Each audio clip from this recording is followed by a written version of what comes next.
60세 이상이라면 오늘 드릴 이야기를 절대 놓치지 마시길 바랍니다. 많은 분들이 혈관 건강을 지키려면 비싼 건강식품이나 병원 치료가 필요하다고 믿습니다. 하지만 사실은 정반대입니다. 단돈 10,000원 그렇습니다. 10,000원으로도 여러분의 혈관을 깨끗이 청소할 수 있는 방법이 있습니다. 어쩌면 이렇게 생각하실지도 모릅니다. 아니, 10,000원짜리로 어떻게 수십 년 쌓인 기름기를 씻어낼 수 있단 말인가? 바로 여기서 반전이 시작됩니다. 값비싼 약도 수십만 원짜리 영양제도 아닌 우리가 마트에서 쉽게 사는 3가지 과일이 그 해답입니다. 제가 지금까지 진료실에서 만난 수많은 어르신들이 공통적으로 겪는 두려움이 있습니다. 바로 뇌경색, 심근경색 같은 무서운 혈관 질환입니다. 증상은 조용히, 그러나 확실히 다가옵니다. 머리가 갑자기 무겁다든지, 잠깐 눈앞이 흐려진다든지, 이유 없이 가슴이 두근거린다든지. 병원에 가면 대부분 혈관이 막혀 있다는 소리를 듣게 되죠. 그런데 놀라운 점은 그 막힌 혈관이 의학적으로도 음식에 따라 얼마든지 회복할 수 있다는 사실입니다. 예를 들어 미국 하버드 대학 연구에서는 과일과 채소의 꾸준한 섭취가 심혈관 질환 위험을 30% 이상 낮춘다고 발표했습니다. 이것은 이미 학계에서 오래전부터 알려진 주류 사실입니다. 그런데 흥미로운 건 이 연구에서 특정 과일들이 특히 강력한 효과를 보였다는 점이지요. 여기서 의문이 생깁니다. 그렇다면 왜 의사들은 항상 약을 먼저 권할까? 이 부분은 여전히 학계의 논쟁거리입니다. 약물 치료가 분명히 필요한 경우도 있지만 음식의 힘을 과소평가한 탓도 있습니다. 일부 전문가는 과일의 효능이 생활습관 개선과 결합될 때만 효과가 크다고 주장합니다. 반면 다른 연구자들은 특정 과일만으로도 혈압과 혈관 건강이 눈에 띄게 개선된다고 강조합니다. 그렇다면 실제로 어떤 과일이기에 10,000원이라는 저렴한 비용으로 우리의 혈관을 청소할 수 있을까요? 바로 오늘 영상에서 3가지 과일을 차례로 공개하겠습니다. 단순히 이름만 말씀드리는 것이 아니라 각각의 과일이 우리 몸속에서 어떤 작용을 하는지, 왜 꼭 드셔야 하는지, 그리고 어떤 실수를 피해야 하는지까지 알려드리겠습니다. 오늘 이야기를 끝까지 들으시면 다음 3가지를 확실히 얻으실 수 있습니다. 첫째, 혈관 속 기름기를 빗자루처럼 쓸어내는 과일. 둘째, 혈압을 조용히 안정시키는 과일. 셋째, 피를 맑게 하고 막힘을 풀어주는 과일. 그리고 동시에 많은 어르신들이 매일 무심코 드시다가 혈관을 망치는 4가지 음식도 함께 알려드릴 겁니다. 좋은 것만 아는 건 충분하지 않습니다. 해로운 것을 끊어야 진짜 효과가 있습니다. 여기서 잠깐 지금 이 영상을 보고 계신 시청자 여러분께 부탁드리고 싶습니다. 현재 어느 도시에 계신가요? 댓글로 남겨주시면 저에게도 큰 힘이 됩니다. 여러분의 건강 이야기를 함께 나누는 것, 그것이 바로 이 채널의 힘이자 지혜입니다. 기억하세요. 지금부터 말씀드리는 내용을 놓치시면 10년 후 여러분의 근육과 혈관의 1:1 사이 조용히 사라져 있을지도 모릅니다. 하지만 끝까지 들으시면 오늘 저녁 식탁부터 당장 바꿀 수 있는 방법을 얻게 될 겁니다. 이제 준비되셨나요? 단돈 10,000원으로 혈관 청소를 끝내는 첫 번째 과일. 지금 바로 공개하겠습니다. 여러분, 혈관 속을 가만히 들여다본다고 상상해 보세요. 매일 먹는 음식의 기름기와 노폐물이 마치 집안 구석에 쌓이는 먼지처럼 서서히 혈관 벽에 달라붙습니다. 시간이 지나면 좁아지고 딱딱해지고 결국 막히게 되지요. 그렇다면 이 더러운 혈관을 청소해주는 빗자루 같은 과일은 무엇일까요? 바로 사과입니다. 사과는 흔하고 평범한 과일처럼 보이지만 사실은 세계적으로 수많은 연구에서 혈관 청소부 역할을 인정받았습니다. 사과에 들어있는 펙틴이라는 수용성 섬유질은 피 속에 떠다니는 콜레스테롤을 잡아당겨 몸 밖으로 배출시킵니다. 쉽게 말해 기름기를 걸러내고 쓸어내는 천연 걸레인 셈이죠. 이건 단순한 이론이 아닙니다. 실제 영국 옥스퍼드 대학에서 진행된 연구에 따르면 매일 사과를 1개 이상 먹는 사람들은 그렇지 않은 사람보다 심장마비와 뇌졸중 위험이 40% 가까이 낮았습니다. 놀랍지 않습니까? 값비싼 보약이 아니라 시장에서 흔히 사는 사과 한 알이 그 정도 힘을 가진 겁니다. 그런데 여기서 흥미로운 사실이 하나 더 있습니다. 사과는 단순히 콜레스테롤만 줄여주는 게 아닙니다. 혈관벽의 염증을 완화하는 효과도 있습니다. 왜 중요할까요? 혈관이 막히는 과정은 사실 염증에서 시작되기 때문입니다. 작은 상처, 미세한 염증이 쌓이면서 기름때가 붙고 딱지가 굳고 결국 좁아지는 것이죠. 사과 속의 폴리페놀은 이 염증을 조용히 가라앉히며 혈관의 노화를 늦춰줍니다. 물론 반론도 있습니다. 일부 학자들은 사과만으로는 큰 효과를 기대하기 어렵다. 식단 전체가 바뀌어야 한다고 주장합니다. 일리가 있습니다. 그러나 또 다른 학자들은 작은 습관 하나가 장기적으로 큰 변화를 만든다고 반박하지요. 여러분은 어떻게 생각하시나요? 작은 변화가 큰 차이를 만든다는 사실, 직접 경험해 보시면 답을 알게 되실 겁니다. 그리고 어르신들께서 종종 물어보십니다. 사과를 먹는 방법에 차이가 있습니까? 네, 있습니다. 껍질째 드시는 것이 가장 좋습니다. 껍질에 펙틴과 항산화 물질이 집중되어 있기 때문이지요. 단 꼭 깨끗이 씻어서 농약 성분을 줄이셔야 합니다. 가능하다면 유기농 사과를 선택하는 것도 좋은 방법입니다. 여기서 잠깐 재미있는 일화를 들려드릴까요? 제 환자 중 한 분은 72세 할아버지셨습니다. 혈압약을 수년째 드시면서도 여전히 피가 탁하고 늘 무겁다고 호소하셨습니다. 제가 매일 아침 사과 한 알만 챙겨 드셔보세요 라고 권했죠. 처음엔 대수롭지 않게 여기셨는데 석 달 뒤에 정기검진을 하고는 깜짝 놀라셨습니다. 콜레스테롤 수치가 20% 가까이 낮아졌고 얼굴빛도 훨씬 밝아졌다는 겁니다. 아내분이 오히려 더 좋아하시더군요. 그렇다면 질문 드리겠습니다. 여러분, 대게 식탁에는 과연 사과가 자주 올라오고 있나요? 아니면 여전히 빵이나 달달한 간식이 그 자리를 차지하고 있나요? 작은 선택이지만 그 차이가 10년 뒤에 혈관을 결정합니다. 사과는 혈관을 빗자루처럼 청소하고 기름때를 긁어내며 노화를 늦추는 천연의 선물입니다. 가격도 부담 없고 어디서든 쉽게 구할 수 있습니다. 단돈 10,000원으로 몇 날 며칠을 혈관 청소할 수 있는 셈이지요. 여러분의 몸은 스스로 회복할 힘을 가지고 있습니다. 필요한 건 단지 올바른 재료와 꾸준한 실천뿐입니다. 오늘 저녁 장을 보실 때 사과를 꼭 장바구니에 담아보시길 권합니다. 그것이 바로 혈관 건강의 첫걸음이니까요. 이제 첫 번째 과일, 사과의 이야기를 들으셨습니다.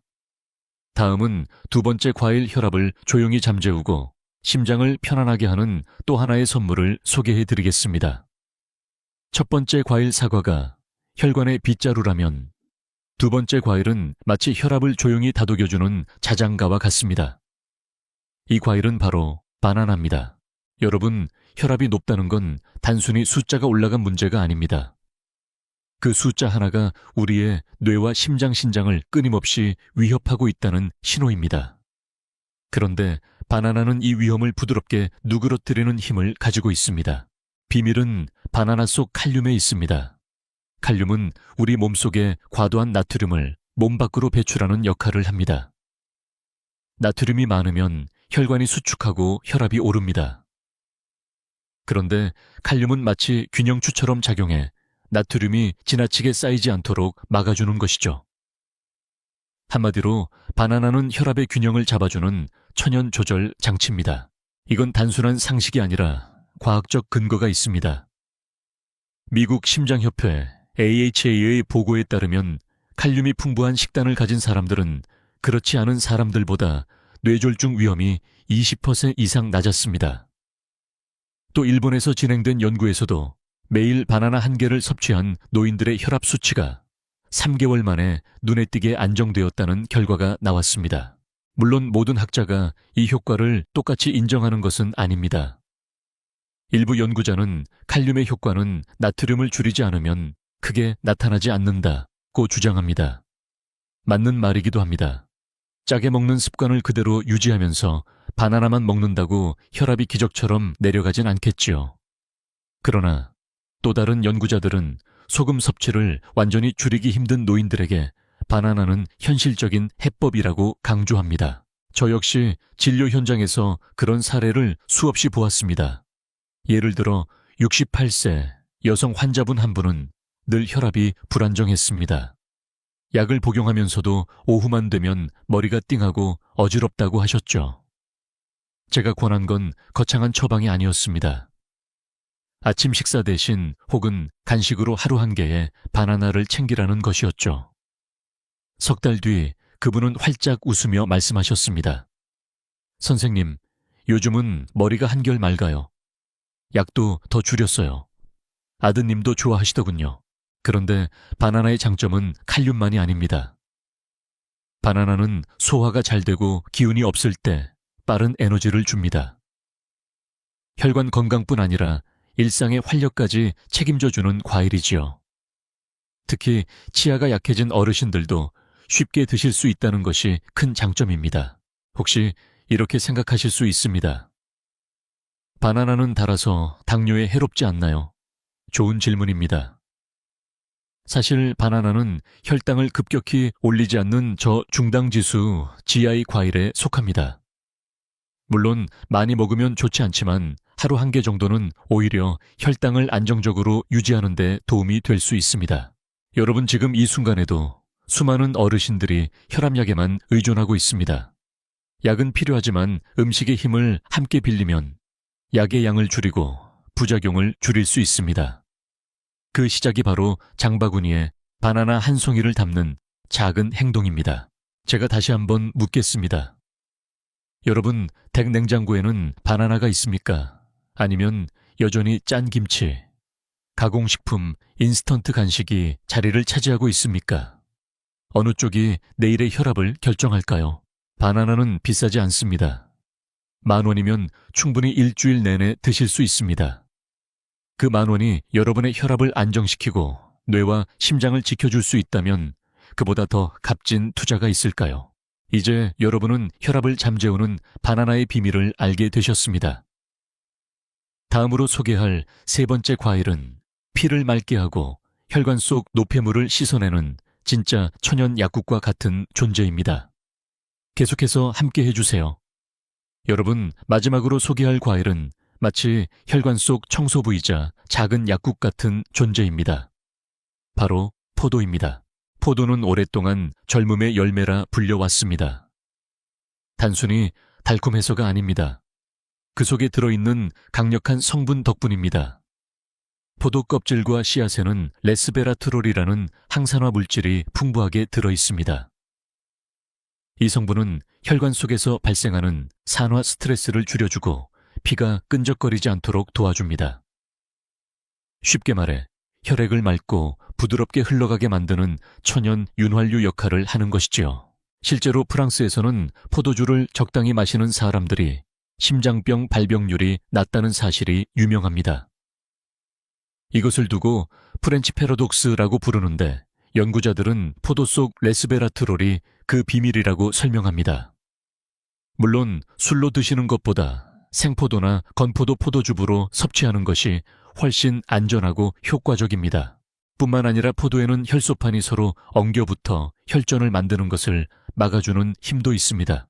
뇌졸중이나 심근경색은 대부분 피덩어리가 혈관을 막으면서 발생하는데 포도는 이 위험을 조용히 줄여줍니다. 미국 국립보건원 NIH의 보고에 따르면 포도를 꾸준히 섭취한 사람들은 혈전 위험이 25% 이상 감소했다고 합니다. 그런데 여기에도 논쟁은 있습니다. 일부 학자들은 포도의 효과는 레스베라트롤의 양이 충분히 많을 때만 나타난다고 주장합니다. 포도 몇 알로는 부족하다는 것이지요. 반면 또 다른 학자들은 적은 양이라도 꾸준히 먹으면 혈관 건강에 장기적인 도움이 된다고 말합니다. 여러분은 어느 쪽에 더 공감하시나요? 중요한 건 과학적 논쟁보다도 우리가 실제 생활 속에서 꾸준히 실천할 수 있느냐는 점입니다. 저는 환자분들께 이렇게 말씀드립니다. 매일 한 줌의 포도를 드셔보세요. 그 작은 습관이 혈관을 젊게 만듭니다. 실제로 75세 여성 환자 한 분은 늘 손발이 차고 쉽게 피곤해 하셨습니다. 제가 아침 간식으로 포도 한 줌을 권했는데 석 달 뒤 다시 뵈었을 때 표정이 달라져 있었습니다. 선생님, 요즘은 다리에 힘이 좀 생긴 것 같아요. 산책이 즐거워졌어요. 라며 웃으셨지요. 포도의 또 다른 강점은 편리함입니다. 껍질째 먹어도 되고 주스로 갈아도 되고 건포도로 보관해 두었다가 조금씩 즐길 수도 있습니다. 이처럼 다양한 방식으로 쉽게 접할 수 있다는 건 어르신들에게 큰 장점입니다. 치아가 약하신 분들은 씨 없는 포도를 선택하셔도 좋습니다. 혹시 이런 의문도 생기실 수 있습니다. 포도가 달아서 혈당에 부담되지 않을까요? 사실 포도의 당분은 과일 속 천연당으로 섬유질과 함께 들어있기 때문에 흡수가 빠르지 않습니다. 물론 당뇨가 있으신 분이라면 과량 섭취는 피해야 합니다. 그러나 하루 한 줌 정도는 오히려 피를 맑게 하고 에너지를 주는 건강한 간식이 됩니다. 여러분, 혈관 속 노폐물이 쌓이면 몸은 여러 신호를 보냅니다. 아침에 일어나면 머리가 무겁다, 다리에 힘이 없다, 가끔씩 가슴이 답답하다. 이런 작은 신호들이 바로 혈관이 도움을 필요로 한다는 뜻입니다. 이때 포도는 마치 조용한 약국처럼 작동해 산화 스트레스를 줄이고 피를 맑게 하고 노폐물을 씻어내는 역할을 합니다. 이제 질문 드리겠습니다. 여러분, 댁 냉장고나 과일 바구니에는 포도가 있습니까? 아니면 여전히 달콤한 과자와 인스턴트 간식이 자리를 차지하고 있습니까? 작은 차이가 큰 운명을 결정합니다. 포도는 값비싼 보약이 아닙니다. 단돈 10,000원이면 가족 모두가 나눠 먹을 수 있습니다. 그것이 바로 피를 맑게 하고 혈관을 젊게 되살리는 천연 약국의 힘입니다. 이제 3가지 과일, 사과, 바나나, 포도까지 함께 보셨습니다. 다음 장에서는 이 3과일이 가진 공통된 비밀, 왜 이들이 함께 섭취될 때 더 강력한 효과를 내는지 그 이유를 알려드리겠습니다. 여러분, 지금까지 사과, 바나나, 포도, 이 3가지 과일을 차례로 보셨습니다. 각각의 과일이 가진 힘도 놀랍지만 사실 더 큰 비밀은 이 3과일이 공통적으로 지닌 특성에 있습니다. 바로 혈관을 살리고 회복시키고 지켜주는 트리플 효과입니다. 첫째, 이 과일들은 모두 섬유질이 풍부합니다. 섬유질은 혈관 건강의 기초라 할 수 있습니다. 피 속에 떠다니는 나쁜 콜레스테롤, LDL을 붙잡아 몸 밖으로 내보내고 장을 깨끗하게 해 독소를 줄여줍니다. 쉽게 말해 섬유질은 몸속의 쓰레기 봉투이자 청소기 같은 존재입니다. 사과의 펙틴, 바나나의 식이섬유, 포도의 껍질과 씨앗 속 섬유질 모두 같은 원리로 작동합니다. 둘째, 이 과일들은 항산화 물질을 가득 품고 있습니다. 우리의 혈관이 늙는 주된 이유는 산화 스트레스, 즉 녹슬어가는 과정 때문입니다. 사과의 폴리페놀, 바나나의 도파민, 전구체 포도의 레스베라트롤은 모두 혈관벽을 공격하는 활성산소를 막아줍니다. 한마디로 혈관의 녹을 방지하는 방청제인 셈입니다. 셋째, 이 과일들은 가격이 저렴하고 쉽게 구할 수 있다는 공통점이 있습니다. 건강식품이라고 하면 흔히 수십만 원짜리 영양제를 떠올리지만 이 과일들은 시장이나 마트에서 단돈 10,000원으로도 넉넉히 구할 수 있습니다. 바로 여기서 어르신들께 드리고 싶은 메시지가 있습니다. 건강은 거창하고 비싼 곳에 있지 않다는 사실입니다. 오히려 가장 가까운 과일 바구니 속에 있다는 것이죠. 그렇다면 학계는 이 3과일의 공통 효과에 대해 어떻게 보고 있을까요? 일부 학자들은 혈관 건강은 결국 종합적인 식단이 좌우한다고 말합니다. 즉, 과일 하나하나보다 전체 식습관이 중요하다는 주장이지요. 그러나 또 다른 연구자들은 특정 과일이 가진 기능성 성분이 독립적으로 큰 효과를 낸다고 강조합니다. 실제로 하버드 의대에서는 사과, 바나나, 포도를 모두 포함한 식단을 가진 그룹이 뇌졸중 발병률이 유의미하게 낮았다는 데이터를 발표하기도 했습니다. 이쯤에서 한 가지 이야기를 들려드리겠습니다. 제 환자 중 70대 부부가 계셨습니다. 남편은 혈압이 높고 아내는 콜레스테롤이 문제였지요. 두 분 모두 약을 드시면서도 늘 불안해하셨습니다. 제가 권한 건 단순했습니다. 매일 아침 사과 점심 간식으로 바나나 저녁 식사 후 포도 몇 알을 챙기라는 것이었죠. 반년 뒤 두 분의 검사 결과가 동시에 좋아졌습니다. 혈압과 콜레스테롤 수치가 안정되었고 무엇보다 표정이 한결 밝아졌습니다. 선생님, 이젠 매일 과일 먹는 시간이 우리 부부의 약속 같은 시간이 됐어요. 라며 웃으시던 모습이 아직도 기억에 남습니다. 여기서 제가 여러분께 드리고 싶은 질문이 있습니다. 여러분은 지금 어떤 선택을 하고 계신가요?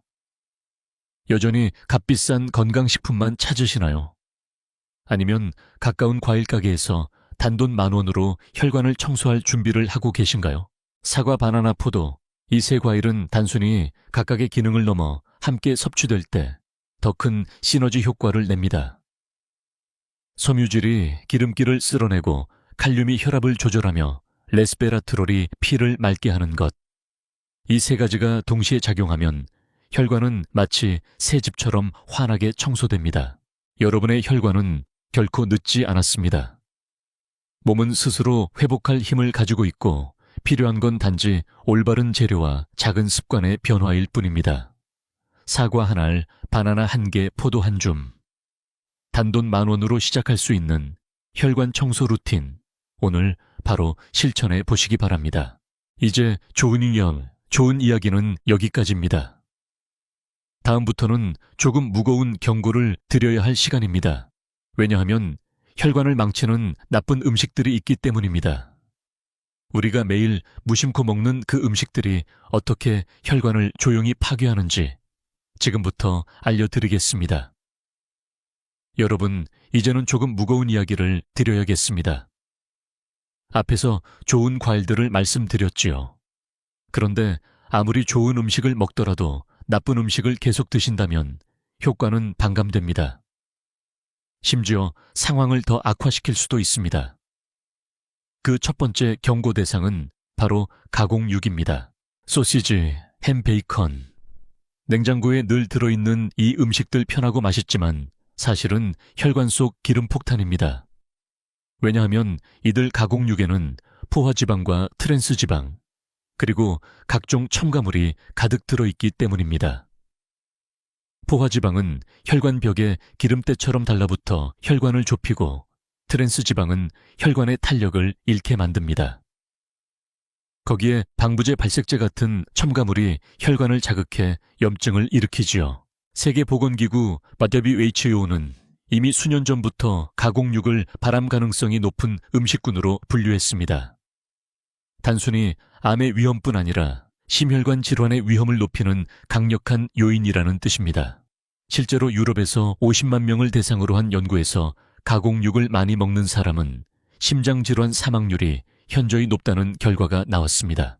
그럼에도 불구하고 여전히 많은 어르신들이 아침 식사 대용으로 햄과 빵을 드시곤 합니다.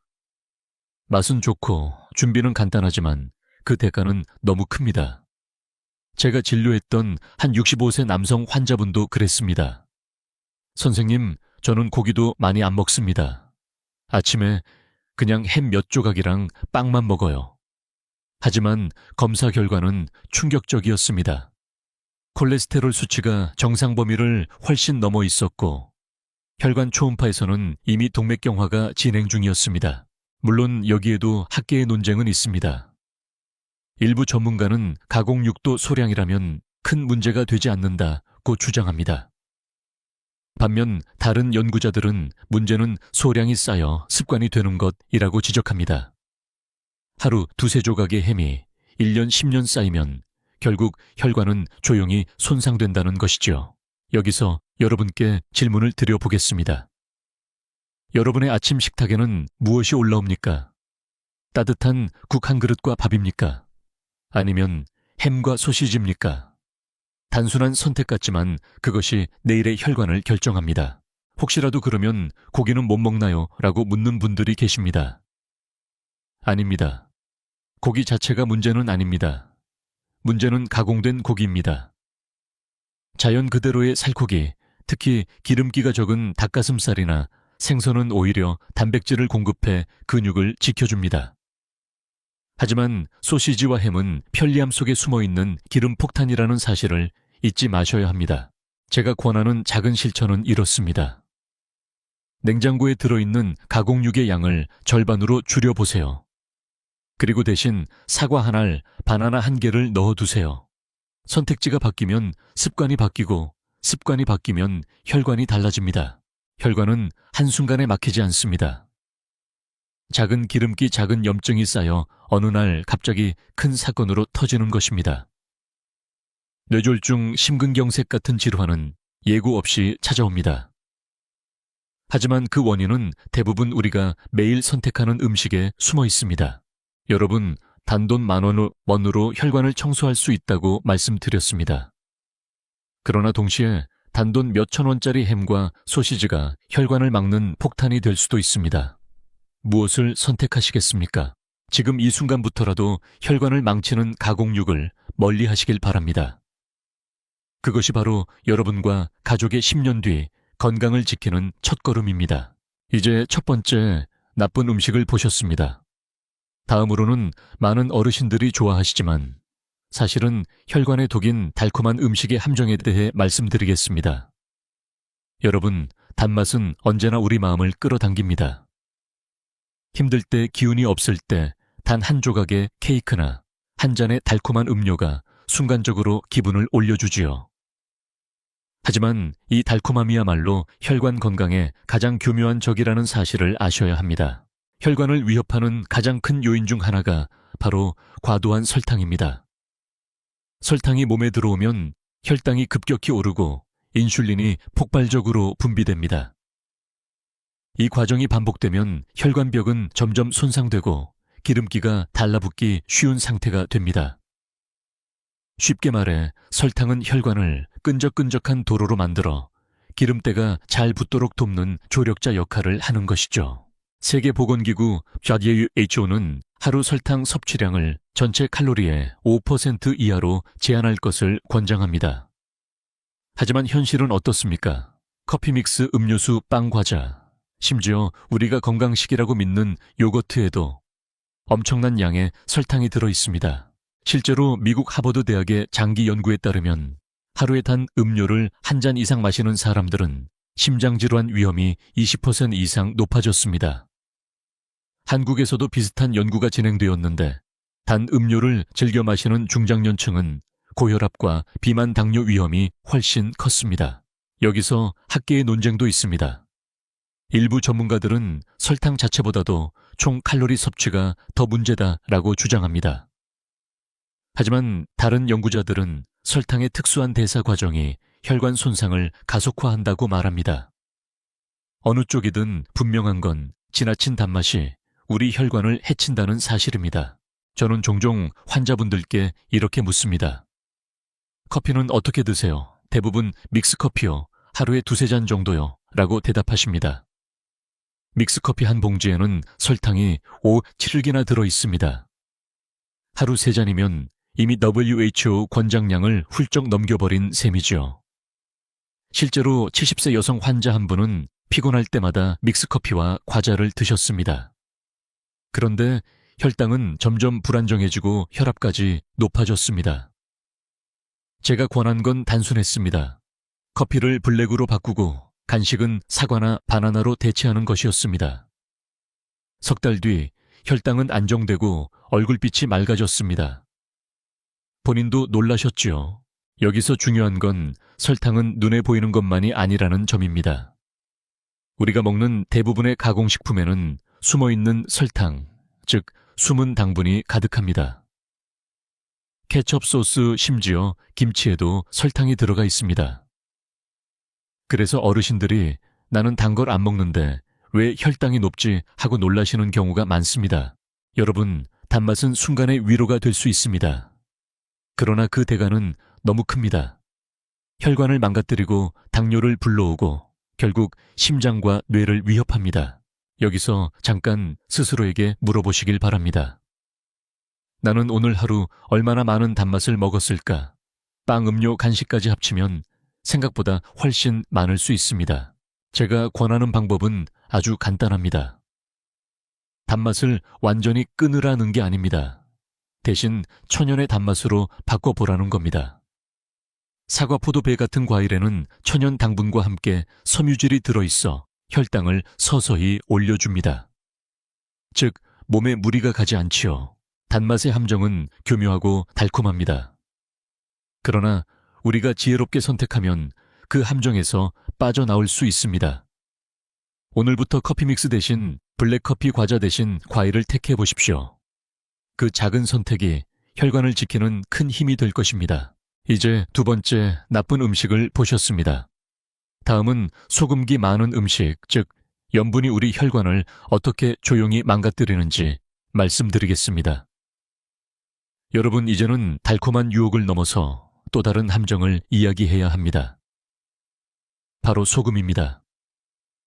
염분은 음식의 맛을 살려주고 식탁을 풍성하게 합니다. 하지만 그 뒤에 숨어있는 칼날은 생각보다 날카롭습니다. 소금이 몸에 들어오면 우리 혈액 속 나트륨 농도가 높아집니다. 나트륨이 많아지면 몸은 균형을 맞추기 위해 물을 더 끌어들입니다. 그 결과 혈액의 양이 늘어나고 혈관벽에는 더 큰 압력이 가해집니다. 이것이 바로 고혈압의 근본 원리입니다. 즉, 소금은 혈관을 보이지 않게 조여오는 칼날 같은 존재인 것이죠. 세계보건기구 WHO는 하루 나트륨 섭취를 2기 이하로 권장합니다. 하지만 한국인의 평균 섭취량은 이보다 훨씬 많습니다. 김치, 된장국, 젓갈, 라면 등 소금기가 많은 음식이 우리의 밥상에 너무 흔하기 때문입니다. 어르신들이 나는 짜게 안 먹는데 라고 말씀하셔도 실제 검사해보면 나트륨 수치가 높게 나오는 경우가 많습니다. 왜냐하면 숨은 소금이 너무 많기 때문이지요. 실제로 한 연구에서는 하루 소금 섭취를 절반으로 줄인 사람들의 혈압이 단 4주 만에 눈에 띄게 낮아졌다고 보고했습니다. 또한 뇌졸중 위험도 20% 이상 줄었습니다. 학계의 일부에서는 소금이 꼭 그렇게 해롭지만은 않다 개인차가 있다는 주장도 있습니다. 그러나 다수의 의학 연구는 염분 과다가 혈관을 망가뜨린다는 점을 분명히 보여주고 있습니다. 저는 환자분들께 이렇게 권합니다. 음식의 간을 줄이는 것만으로도 약을 줄일 수 있습니다. 실제로 72세 여성 환자분은 몇 끼니마다 된장국을 즐겨 드셨습니다. 그분은 늘 혈압이 불안정했고 두통에 시달렸습니다. 제가 권한 건 국을 반 그릇으로 줄이고 국물보다는 건더기 위주로 드시라는 것이었습니다. 단 2달 만에 혈압이 눈에 띄게 내려가고 두통도 사라졌습니다. 아드님이 엄마 얼굴이 한결 편안해졌어요 라고 말씀하시더군요. 염분의 가장 교묘한 점은 숨은 칼날이라는 것입니다. 우리가 짜다고 느끼지 못해도 이미 많은 나트륨이 들어간 경우가 많습니다. 라면 스프, 각종 소스, 빵, 심지어 치즈에도 염분이 숨어 있습니다. 그래서 어르신들이 나는 싱겁게 먹는다고 해도 실제 나트륨 섭취는 권장량의 2배, 3배가 되는 경우가 흔합니다. 여기서 질문을 드리겠습니다. 여러분은 국물을 남기시나요? 아니면 끝까지 드시나요? 국물 한 그릇 안에 하루 권장 나트륨의 절반 이상이 들어있을 수 있습니다. 작은 습관 하나가 혈관을 살리기도 하고 해치기도 합니다. 물론 소금 자체가 완전히 나쁜 건 아닙니다. 나트륨은 우리 몸에 꼭 필요한 전해질입니다. 문제는 과도하게 섭취한다는 데 있습니다. 한국인의 식탁은 이미 충분히 짭니다. 따라서 줄이는 것만으로도 충분히 건강을 되찾을 수 있습니다. 제가 권하는 작은 실천은 이렇습니다. 김치를 담글 때 소금을 절반만 쓰고 대신 마늘과 파, 생강으로 풍미를 살리세요. 라면을 드신다면 스프를 절반만 넣으시고 국물은 남기세요. 소금 대신 레몬즙이나 허브를 활용하는 것도 좋은 방법입니다. 이런 작은 지혜가 혈관을 조용히 지켜줍니다. 여러분, 소금은 달콤한 유혹처럼 당장 기분을 올려주지 않습니다. 하지만 그 조용한 칼날은 매일 혈관을 베고 있습니다. 고혈압, 신부전, 뇌졸중의 그림자는 대부분 여기서 시작됩니다. 지금 이 순간부터라도 숨어있는 염분을 찾아내고 줄여보시기 바랍니다. 그 선택이 바로 내일의 혈관을 지키는 길입니다. 이제 세 번째, 나쁜 음식까지 보셨습니다. 다음은 겉보기엔 건강식처럼 보이지만 사실은 혈관을 속이는 교묘한 가짜 건강식품에 대해 말씀드리겠습니다. 여러분, 이번에 말씀드릴 음식은 조금 교묘합니다.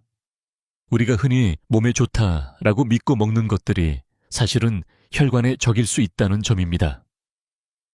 이름하여 가짜 건강식품입니다. 대표적인 예가 무가당이라고 표시된 주스입니다. 마트에서 쉽게 볼 수 있는 과일 주스 100% 과일이라는 문구가 붙어 있으면 안심하지요. 하지만 이 주스들 대부분은 실제로는 과일의 섬유질이 빠지고 당분만 남은 상태입니다. 마치 설탕물에 비타민 몇 방울을 떨어뜨린 것과 다름이 없습니다. 혈당을 급격히 올리고 혈관벽을 손상시키는 원인이 됩니다. 또 다른 예는 시리얼입니다. 고섬유질 저지방이라고 광고하지만 실제 성분표를 보면 설탕이 듬뿍 들어있는 경우가 많습니다. 한 그릇을 먹는 순간 하루 권장 설탕 섭취량을 절반 이상 채우는 경우도 있습니다. 그뿐 아니라 가공 과정에서 영양소가 파괴되고 화학 첨가물이 들어가면서 혈관을 자극합니다. 심지어 일부 건강 보조제도 문제입니다. 혈관 청소, 콜레스테롤 잡는 영양제라는 광고에 혹해 드시는 경우가 많습니다. 그러나 과학적 근거가 부족하거나 오히려 간과 신장에 부담을 주는 성분이 들어있는 경우도 있습니다. 약이 아닌데 약처럼 믿고 장기간 섭취하면 오히려 몸을 해칠 수 있습니다. 여기에 대해 학계의 시각도 엇갈립니다. 일부 전문가들은 적당한 주스와 시리얼은 문제없다고 주장합니다. 그러나 다수의 연구자들은 자연 그대로의 음식과 가공된 음식은 전혀 다르다고 강조합니다. 실제로 미국 하버드대 연구에서도 과일을 그대로 먹은 그룹은 심혈관 질환 위험이 줄었지만 주스를 마신 그룹은 오히려 위험이 높아졌다는 결과가 나왔습니다. 진료실에서 자주 듣는 이야기 중 하나가 이렇습니다. 선생님, 저는 과일 주스를 매일 마셔요. 건강에 좋다고 해서요. 그런데 혈압은 여전히 높고 혈당도 불안정합니다. 제가 권하는 건 단순했습니다. 주스 대신 사과나 포도를 그대로 드시라는 것이었죠. 불과 2달 만에 수치가 안정되면서 이제야 진짜 과일 맛을 알겠어요 라고 말씀하시던 환자분이 계십니다. 여기서 질문 하나 드리겠습니다. 여러분, 백식탁에 올라오는 음식은 진짜 자연식인가요? 아니면 포장지와 광고가 붙은 가짜 건강식품인가요? 여러분, 진짜 건강식은 포장지에 화려한 문구가 붙어 있지 않습니다. 사과, 바나나, 포도 같은 단순한 과일집에서 직접 끓인 국 손수 지은 밥이 바로 최고의 건강식입니다. 반면에 화려한 색깔, 달콤한 맛, 간편함을 내세운 가짜 건강식품은 혈관을 조용히 해칩니다. 제가 권하는 실천은 아주 간단합니다. 장을 볼 때 성분표를 꼭 확인해 보세요. 설탕, 나트륨 첨가물이 길게 나열되어 있다면 피하시길 권합니다. 대신 껍질째 먹을 수 있는 과일, 최소한의 가공만 거친 통곡물 직접 만든 반찬을 선택하세요. 여러분의 혈관은 진짜와 가짜를 구분할 줄 모릅니다. 단지 들어온 것을 받아들이고 그 결과를 몸으로 보여줄 뿐입니다. 그러니 우리가 지혜롭게 구분해야 합니다. 이제 여러분은 혈관을 해치는 4가지 나쁜 음식을 보셨습니다. 가공육 단맛의 함정 염분의 칼날, 그리고 가짜 건강식품. 다음 장에서는 이렇게 나쁜 음식을 멀리하고 좋은 과일을 가까이 했을 때 우리 몸이 어떻게 변화하는지 그 놀라운 변화를 들려드리겠습니다. 여러분, 지금까지 좋은 음식, 사과, 바나나, 포도과 나쁜 음식, 가공육, 단맛, 염분, 가짜 건강식품을 살펴보셨습니다. 그렇다면 실제로 혈관 청소에 성공했을 때 우리 몸은 어떤 변화를 보여줄까요? 첫 번째 변화는 기운이 되살아난다는 점입니다.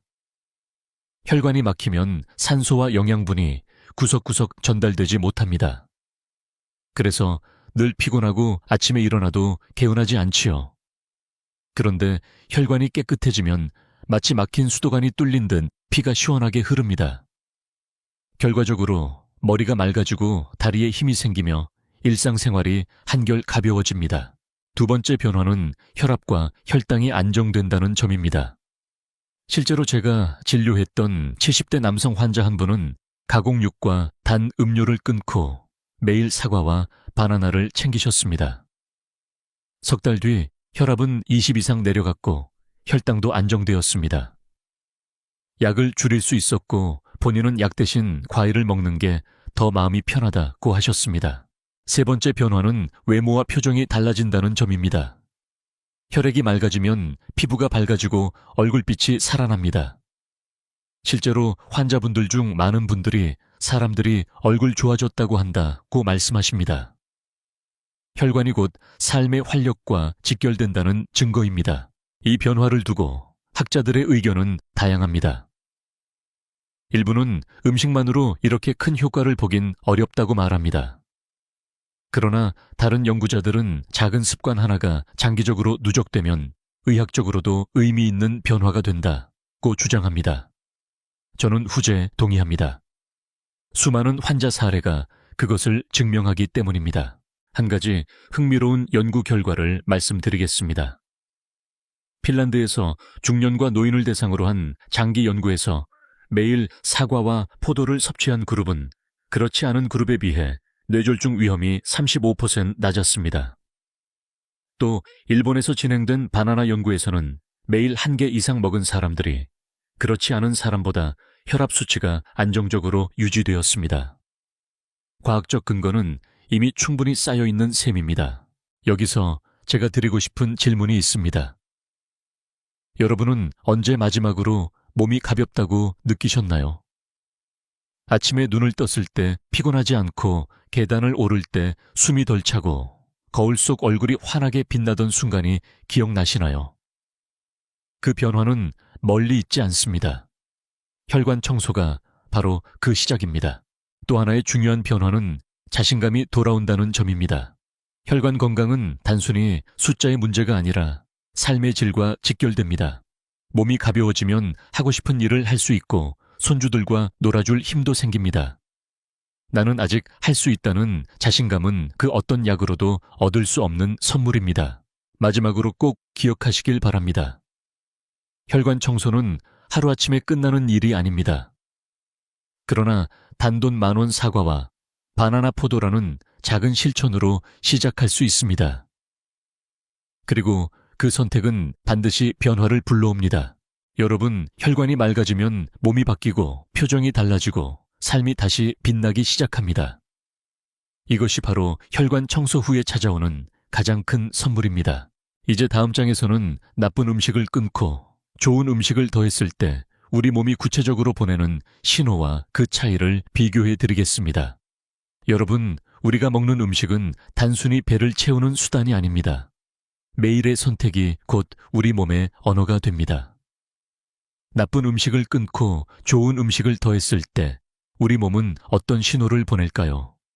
그 변화는 놀랍도록 분명합니다.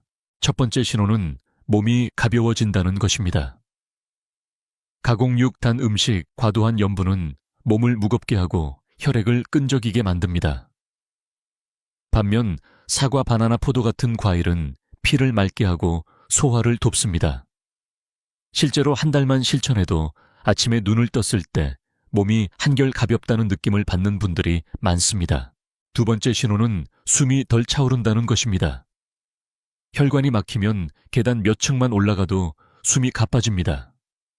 하지만 혈관이 깨끗해지고 피가 원활하게 흐르면 호흡이 편안해집니다. 실제로 68세 남성 환자분은 예전엔 시장을 한 바퀴만 돌아도 숨이 차서 쉬어야 했는데 요즘은 2-3바퀴를 걸어도 괜찮다고 말씀하셨습니다. 세 번째 신호는 머리가 맑아진다는 것입니다. 혈관이 깨끗해지면 뇌로 가는 혈류가 개선됩니다. 집중력이 높아지고 기억력이 또렷해집니다. 반대로 나쁜 음식을 계속 먹으면 머리가 무겁고 자꾸 깜빡하게 되죠. 많은 연구에서 지중해식 식단처럼 과일과 채소 통곡물을 많이 먹는 사람들은 치매 발병률이 낮다는 결과가 나왔습니다. 네 번째 신호는 혈압과 혈당의 안정입니다. 바나나의 칼륨은 나트륨을 배출하고 사과의 펙틴은 콜레스테롤을 낮추며 포도의 레스베라트롤은 혈관을 맑게 합니다. 반대로 단 음료와 가짜 건강식품은 혈당을 요동치게 만들고 가공육과 염분은 혈압을 흔듭니다. 결국 나쁜 음식을 끊고 좋은 음식을 더할 때 몸은 수치로도 분명히 반응합니다. 여기에 대해 학계의 논쟁도 있습니다. 일부 학자들은 식단만으로는 효과가 제한적이다. 운동, 수면, 스트레스 관리가 함께 이루어져야 한다고 강조합니다. 그러나 또 다른 학자들은 식단이야말로 가장 강력하고 근본적인 변화라고 말합니다. 저는 환자들을 보며 후자의 힘을 수없이 확인했습니다. 음식만 바꿔도 몸은 놀라울 정도로 회복력을 보여줍니다. 흥미로운 사례를 하나 들려드리겠습니다.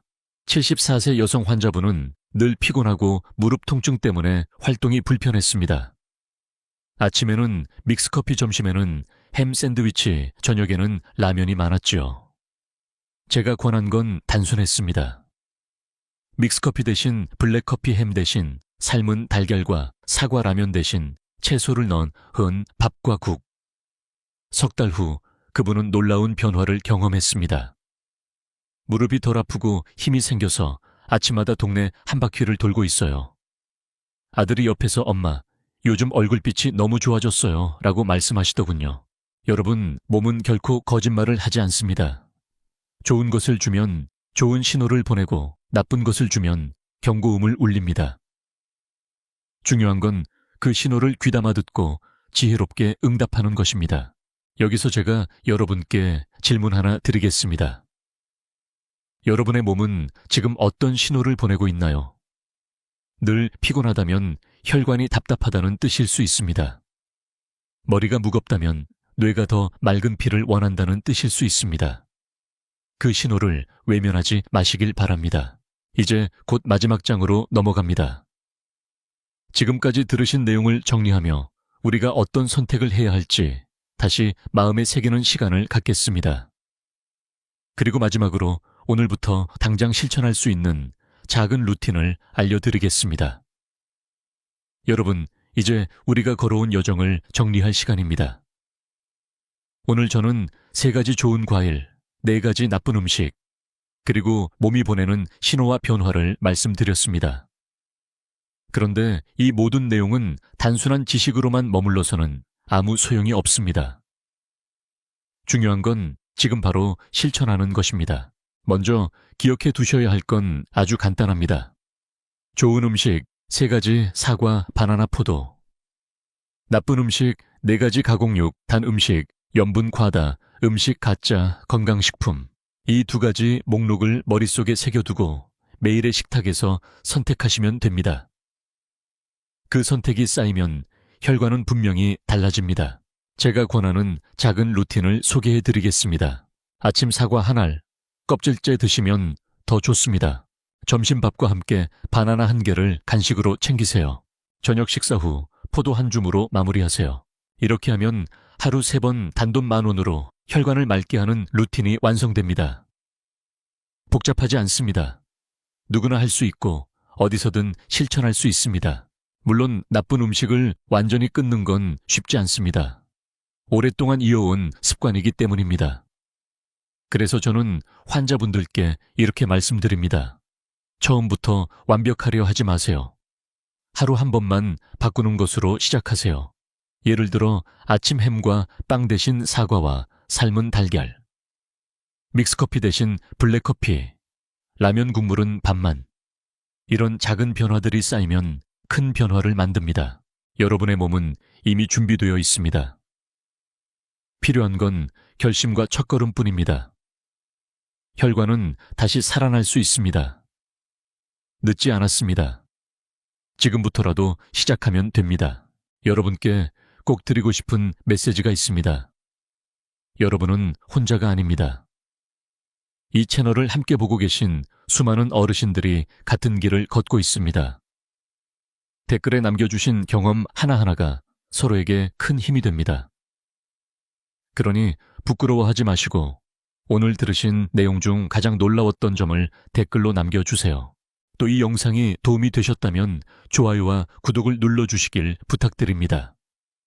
그것은 단순한 버튼 클릭이 아니라 더 많은 분들에게 이 지혜가 전해지도록 돕는 강력한 힘이 됩니다. 마지막으로 저는 이렇게 말씀드리고 싶습니다. 건강은 먼 곳에 있지 않습니다. 단돈 10,000원 작은 과일 바구니 속에 있습니다. 오늘의 작은 선택이 10년 뒤의 인생을 바꿉니다. 여러분, 지금부터 다시 시작하실 수 있습니다. 우리는 할 수 있습니다. 함께 제대로 해냅시다. 지금까지 듣기만 해도 튼튼해지는 튼튼 라디오였습니다. 건강한 하루 보내시길 바랍니다. 감사합니다.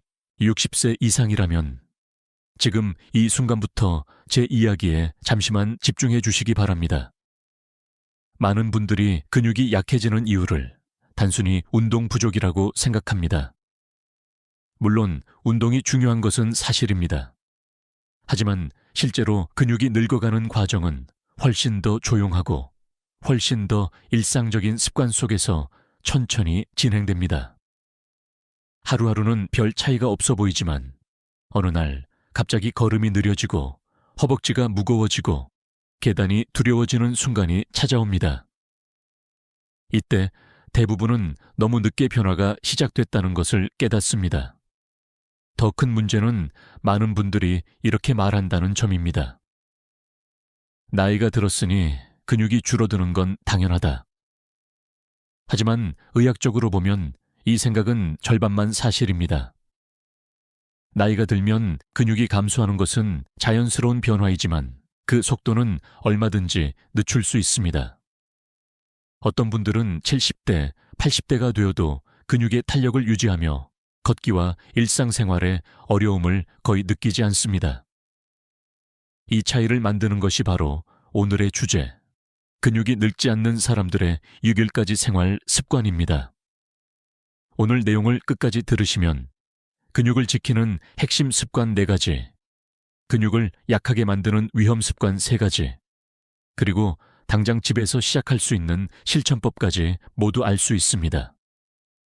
이 영상이 단순한 건강 정보가 아니라 앞으로의 움직임과 삶의 질을 바꿔줄 구체적인 전략이 되기를 바랍니다.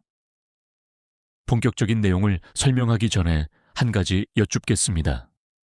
지금 어느 지역에서 듣고 계신가요?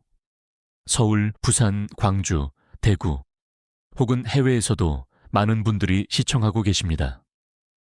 댓글로 지역을 알려주시면 앞으로 생활 환경과 기후에 맞춘 맞춤형 근육관리 루틴을 더 자세하게 준비하는 데 도움이 됩니다. 근육 노화는 3방향에서 조용히 진행됩니다. 하나는 신경과 근육을 잇는 연결 조직의 약화입니다. 이 연결이 느슨해지면 기운이 떨어지고 균형이 흔들립니다. 다른 하나는 근육 회복 속도의 저하입니다. 근육은 활동할 때보다 쉬는 동안 회복하는데 이 능력이 점점 줄어듭니다. 마지막은 일상의 움직임이 줄어들면서 근육이 스스로 필요 없는 조직이라고 판단하는 과정입니다. 그러나 이 3가지는 모두 습관으로 바꿀 수 있습니다. 근육이 늙지 않는 분들의 비밀은 특별한 운동이 아니라 일상 속에서 무심히 반복하는 작은 선택들입니다. 이 습관들이 근육에게 계속해서 나는 움직이는 사람이다 라는 신호를 보내는 역할을 합니다. 세계 여러 장수 연구에서도 공통적으로 나타나는 점이 있습니다. 운동량도 중요하지만 근육이 쉬지 않도록 만드는 일상의 패턴이 근육 나이를 결정한다는 것입니다. 학계에서는 아직도 단백질 섭취의 중요성과 일상 활동량의 비중을 둘러싼 논의가 이어지고 있지만 결론 하나는 분명합니다. 습관이 근육의 나이를 되돌릴 수 있다는 사실입니다. 지금 몸이 어떤 신호를 보내고 있는지 스스로 느껴보십시오. 아침에 일어날 때 허벅지가 무겁습니까? 평소보다 걸음이 짧아지고 있습니까? 계단이 예전보다 힘들어졌습니까? 이 신호를 방치하면 10년 후 근육은 지금보다 훨씬 빠르게 줄어들 것입니다. 하지만 희망은 분명하게 존재합니다. 오늘부터 제가 말씀드릴 10가지 습관을 천천히 실천하면 근육은 다시 깨어납니다. 걷는 속도와 균형은 회복되고 허벅지는 탄탄해지며 몸은 다시 움직일 준비를 시작합니다. 이제 근육이 늙지 않는 사람들의 아침 루틴부터 하나씩 설명드리겠습니다. 아침 30분을 어떻게 쓰느냐가 근육의 하루를 결정한다는 사실을 알고 계셨습니까? 근육이 늙지 않는 사람들에게는 공통적으로 존재하는 작은 비밀이 있습니다. 바로 아침에 몸을 깨우는 독특한 방식입니다. 이 습관은 겉으로 보면 단순해 보이지만 의학적으로 보면 하루 전체의 근육 회복 속도를 바꾸는 강력한 신호입니다. 나이 들수록 아침의 움직임이 근육을 깨우는 결정적 순간이 됩니다. 우리가 잠을 자는 동안 근육은 회복을 준비하지만 동시에 굳어 있습니다. 밤새 움직임이 거의 없었기 때문입니다. 이때 바로 일어나 버리면 허벅지, 종아리, 허리, 어깨의 근막이 경직된 상태에서 갑작스러운 하중을 받게 되어 통증이나 약화가 빠르게 진행됩니다. 실제로 일어나는 순간 다리가 풀리는 느낌, 무릎이 흔들리는 느낌, 첫걸음이 무거운 이유가 여기에 있습니다. 하지만 근육이 늙지 않는 사람들은 아침에 이 약점 시간을 정확히 이용합니다. 그들의 몸은 눈 뜨는 순간부터 근육을 천천히 깨워 하루의 리듬을 준비합니다. 여기에는 과학적 원리가 있습니다. 근육에는 혈류를 받아들이는 모세혈관이 수없이 분포해 있는데 아침에는 이 혈관들이 좁아져 있습니다. 원활히 열어주지 않으면 근육이 영양과 산소를 충분히 받지 못합니다. 근육이 늙지 않는 사람들은 아침 움직임으로 혈관을 천천히 여는 과정을 자연스럽게 반복합니다. 이 과정은 근육 주기, 신경 전달 속도, 균형 감각까지 모두 활성화합니다. 이 지점에서 흥미로운 학술 논쟁이 있습니다.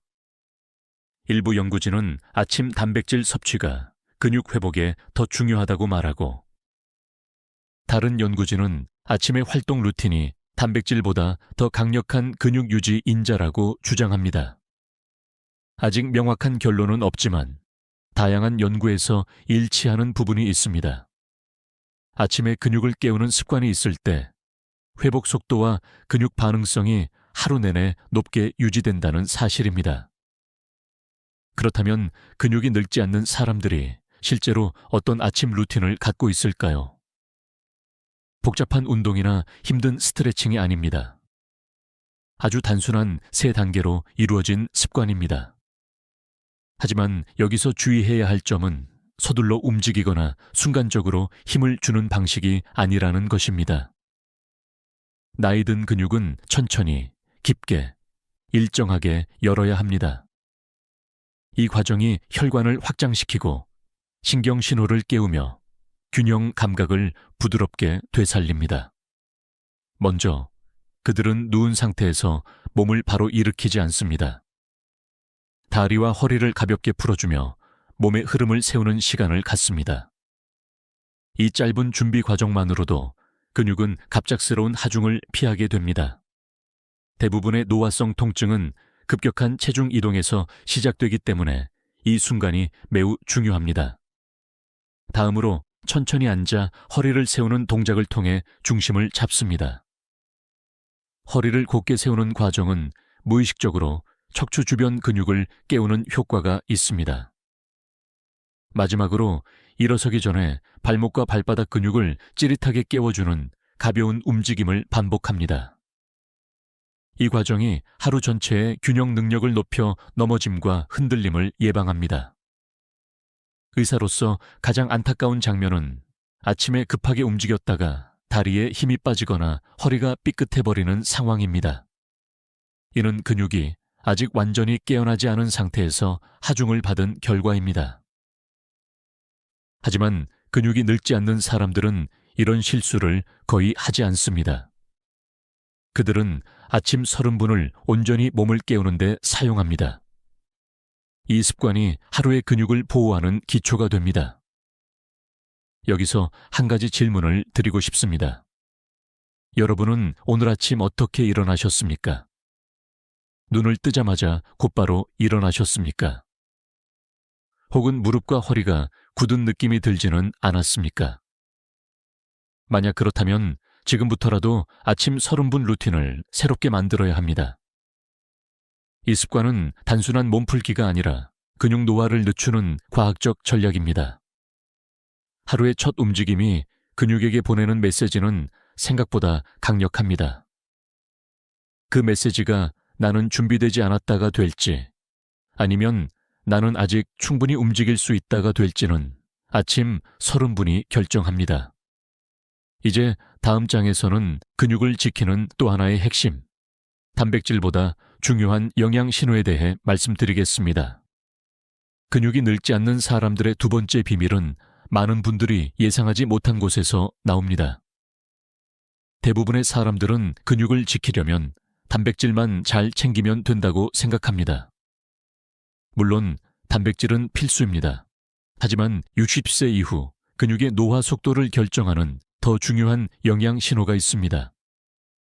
의사들이 실제 진료실에서 반복해서 강조하는 요소이며 근육을 젊게 유지하는 사람들의 공통점이기도 합니다. 바로 아미노산 흡수의 문을 여는 특정 영양소, 즉 비타민 D와 마그네슘의 조합입니다. 많은 노인 환자분들이 이렇게 말합니다. 단백질을 더 먹었는데 왜 근육이 안 늘어나죠? 여기에는 명확한 의학적 이유가 있습니다. 단백질을 먹는 것보다 그 단백질이 근육 안으로 들어갈 수 있는 길을 열어주느냐가 더 중요하기 때문입니다. 그 길을 여는 열쇠가 비타민 D며 그 열쇠가 제대로 돌아가게 만드는 손잡이가 마그네슘입니다. 즉, 단백질은 재료이고 비타민 D는 문, 마그네슘은 문고리입니다. 문고리를 돌리지 않으면 문이 열리지 않듯 이 두 가지가 부족하면 단백질은 제대로 작동하지 못합니다. 단백질 섭취만 강조하고 이 조합을 무시하면 근육은 여전히 느리게 노화됩니다. 학계에서는 이 문제를 두고 흥미로운 논쟁이 계속되고 있습니다.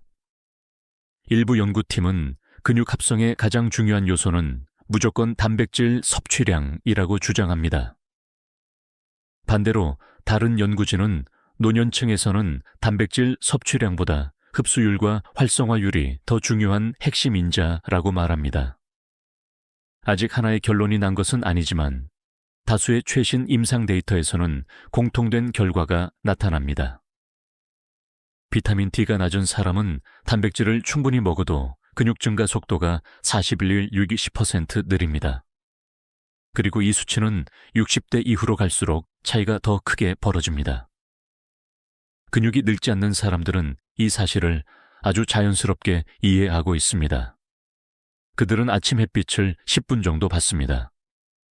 그들은 마그네슘이 풍부한 간단한 음식, 예를 들어 견과류 한 줌, 시금치나 브로콜리 반 접시 또는 콩류를 습관적으로 챙깁니다.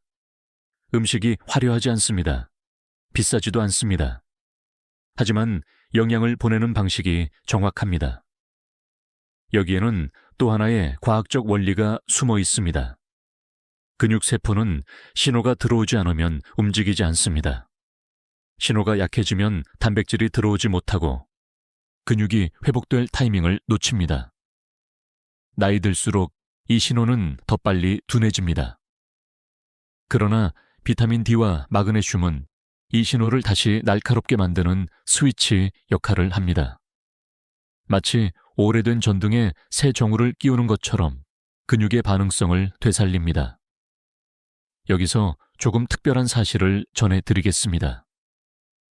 비타민 D는 근육의 힘줄과 인대를 강화하는 데도 중요한 역할을 합니다. 따라서 이 영양소가 부족하면 근육만 약해지는 것이 아니라 힘줄의 탄성도 떨어집니다. 결과적으로 갑작스런 통증, 무릎 흔들림, 손과 발의 약화가 함께 찾아옵니다. 반대로 비타민 D 수치가 안정된 사람은 균형 감각이 좋아지고 근육 긴장도가 일정하게 유지됩니다. 이쯤에서 질문 하나를 드리고 싶습니다. 여러분은 단백질만 챙기고 있지는 않습니까? 혹은 햇빛을 충분히 쬐지 못하고 있지는 않습니까? 마그네슘이 들어있는 음식을 하루에 어느 정도 드시나요? 만약 이 중 하나라도 자신이 부족하다고 느껴진다면 근육이 단백질을 받아들이는 문이 닫혀 있을 가능성이 높습니다. 그러니 이 조합을 단순한 영양 정보가 아니라 근육이 늙지 않는 사람들의 핵심 습관이라고 생각하셔야 합니다. 근육은 나이가 들어도 다시 살아날 수 있습니다. 하지만 그 시작은 단백질이 아니라 흡수의 문을 여는 것입니다. 그리고 그 문을 여는 데 필요한 준비물이 바로 비타민 D와 마그네슘입니다. 다음 장에서는 많은 분들이 간과하는 일상의 함정, 오래 앉아있는 시간이 어떻게 근육 나이를 빠르게 올리는지, 그리고 근육이 늙지 않는 사람들이 이 시간을 어떻게 쪼개는지 알려드리겠습니다. 앉아있는 시간이 얼마나 근육을 빠르게 늙게 만드는지 알고 계신가요? 많은 분들이 나는 운동을 하니까 괜찮다라고 생각합니다. 하지만 의학적으로 보면 운동보다 더 강력하게 근육 노화를 가속하는 것이 바로 오랜 시간의 좌식 생활입니다. 하루 총 운동량이 같더라도 앉아있는 시간이 길면 근육 손실 속도는 2배 가까이 빨라진다는 연구가 꾸준히 나오고 있습니다. 근육이 늙지 않는 사람들은 이 사실을 정확히 알고 있습니다. 그래서 그들은 운동보다 앉아있는 시간을 쪼개는 습관을 훨씬 더 중요하게 생각합니다. 먼저, 왜 앉아있음이 위험한지 설명드리겠습니다. 우리 근육에는 혈관과 림프관이 모세혈관처럼 촘촘히 퍼져 있습니다. 그런데 오래 앉아있으면 이 미세한 혈관들이 눌리기 때문에 근육이 산소와 영양을 제대로 받지 못합니다. 피가 다리에 고이고 무겁고 붓는 느낌이 생기는 것도 바로 이 때문입니다. 더 큰 문제는 신경 전달 속도까지 느려진다는 점입니다. 오래 앉아있다가 갑자기 일어날 때 다리가 휘청거리거나 허리가 뻣뻣한 이유가 바로 여기에 있습니다. 이 변화를 반복하면 근육은 몸으로부터 나는 자주 쓰이지 않는 조직이라는 잘못된 신호를 받습니다. 그리고 그 신호는 빠른 노화를 불러옵니다. 하지만 반대로 근육이 늙지 않는 사람들은 의외로 운동에 집착하지 않습니다. 그들이 가장 예민하게 관리하는 것은 바로 앉는 시간의 길이입니다. 이들은 한 번에 오래 앉아있지 않습니다. 운동을 길게 하지 않아도 됩니다. 대신 짧게 나누어 움직이는 방식을 선택합니다. 가장 좋은 점은 이 방법은 체력을 거의 소모하지 않는다는 것입니다. 누구나 할 수 있습니다. 돈도 들지 않습니다. 단지 의지를 조금만 더해 생활 패턴을 바꾸는 것이 전부입니다. 여기에는 학계에서도 여전히 활발하게 논의되는 흥미로운 지점이 있습니다. 일부 연구는 하루 1시간의 운동이 근육을 지키는 핵심이라고 주장합니다. 하지만 다른 연구에서는 총 운동 시간보다 하루의 좌식 패턴이 근육 노화에 훨씬 더 큰 영향을 준다고 말합니다. 아직 논쟁이 완전히 정리된 것은 아니지만 가장 많은 연구에서 일치한 결론은 하나입니다. 앉아있는 시간을 쪼개는 것이 근육 노화를 늦추는데 매우 큰 효과가 있다. 그렇다면 근육이 늙지 않는 사람들은 어떻게 이 시간을 쪼갤까요? 그들의 방법은 5가지로 요약됩니다. 첫째, 30-40분 이상 연속으로 앉지 않는다는 원칙을 지킵니다. 이들은 굳이 운동을 하지 않아도 됩니다. 그저 자리에서 일어나 몸의 하중을 다리에 다시 전달하는 것만으로도 근육은 깨어납니다. 하지 혈관은 10초만 서 있어도 혈류량이 다시 올라갑니다. 둘째, 자리에서 일어난 뒤 허벅지 앞쪽과 뒤쪽을 동시에 쓰는 작은 움직임을 합니다. 계단을 오르지 않아도 됩니다. 그냥 제자리에서 다리를 한 번씩 들었다 놓는 것만으로도 충분합니다. 이 움직임이 근육에게 나는 여전히 사용되는 조직이다 라는 신호를 정확하게 보냅니다. 셋째, 앉는 자세 자체를 자주 바꿉니다. 이것도 큰 도움이 됩니다. 자세 변화는 작은 것처럼 보이지만 근육이 받는 압력을 달라지게 만들어 미세한 혈액순환을 활성화합니다. 넷째, 물을 자주 마십니다. 수분은 근육 속 단백질과 전해질을 유지하는 필수 요소입니다. 특히 나이 들수록 갈증 신호가 약해져 탈수가 쉽게 오는데 탈수는 곧 혈액 점도가 올라가는 의미입니다. 점도가 올라가면 혈류가 느려지고 근육 회복력도 떨어집니다. 마지막으로 이들은 이 모든 과정을 자연스럽게 일상에 녹여놓았습니다. 억지로 운동해야 한다라는 부담을 갖지 않습니다. 대신 생활을 짧게 끊어 근육이 쉬지 않도록 만드는 방식을 선택합니다. 예를 들어 TV 광고가 나오는 시간만큼 일어나서 움직이거나 전화 통화를 서서 하는 작은 습관 등이 여기에 포함됩니다. 여기서 한 가지 질문을 드리고 싶습니다. 여러분은 오늘 몇 시간이나 앉아 계셨습니까? 아침부터 점심까지 거의 앉아서 시간을 보내지 않았습니까? 저녁에도 TV 앞에서 1시간이 훌쩍 지나가지는 않았습니까? 만약 그렇다면 근육은 이미 나는 사용되지 않는다라는 신호를 받고 있을 가능성이 높습니다. 그러나 이 신호는 언제든지 바꿀 수 있습니다. 한 번에 오래 앉지 않고 시간을 쪼개는 습관만 만들어도 근육의 반응성은 놀랍도록 좋아집니다. 나이가 들어도 탄력 있고 안정적인 근육을 유지하는 비밀은 크게 어렵지 않습니다. 쪼개기 습관 하나면 충분합니다. 다음 장에서는 근육을 오래 젊게 만드는 또 하나의 핵심, 호흡과 혈류를 동시에 바꾸는 깊은 호흡 습관에 대해 설명하겠습니다. 근육이 늙지 않는 사람들의 네 번째 비밀은 아주 조용한 곳에서 시작됩니다.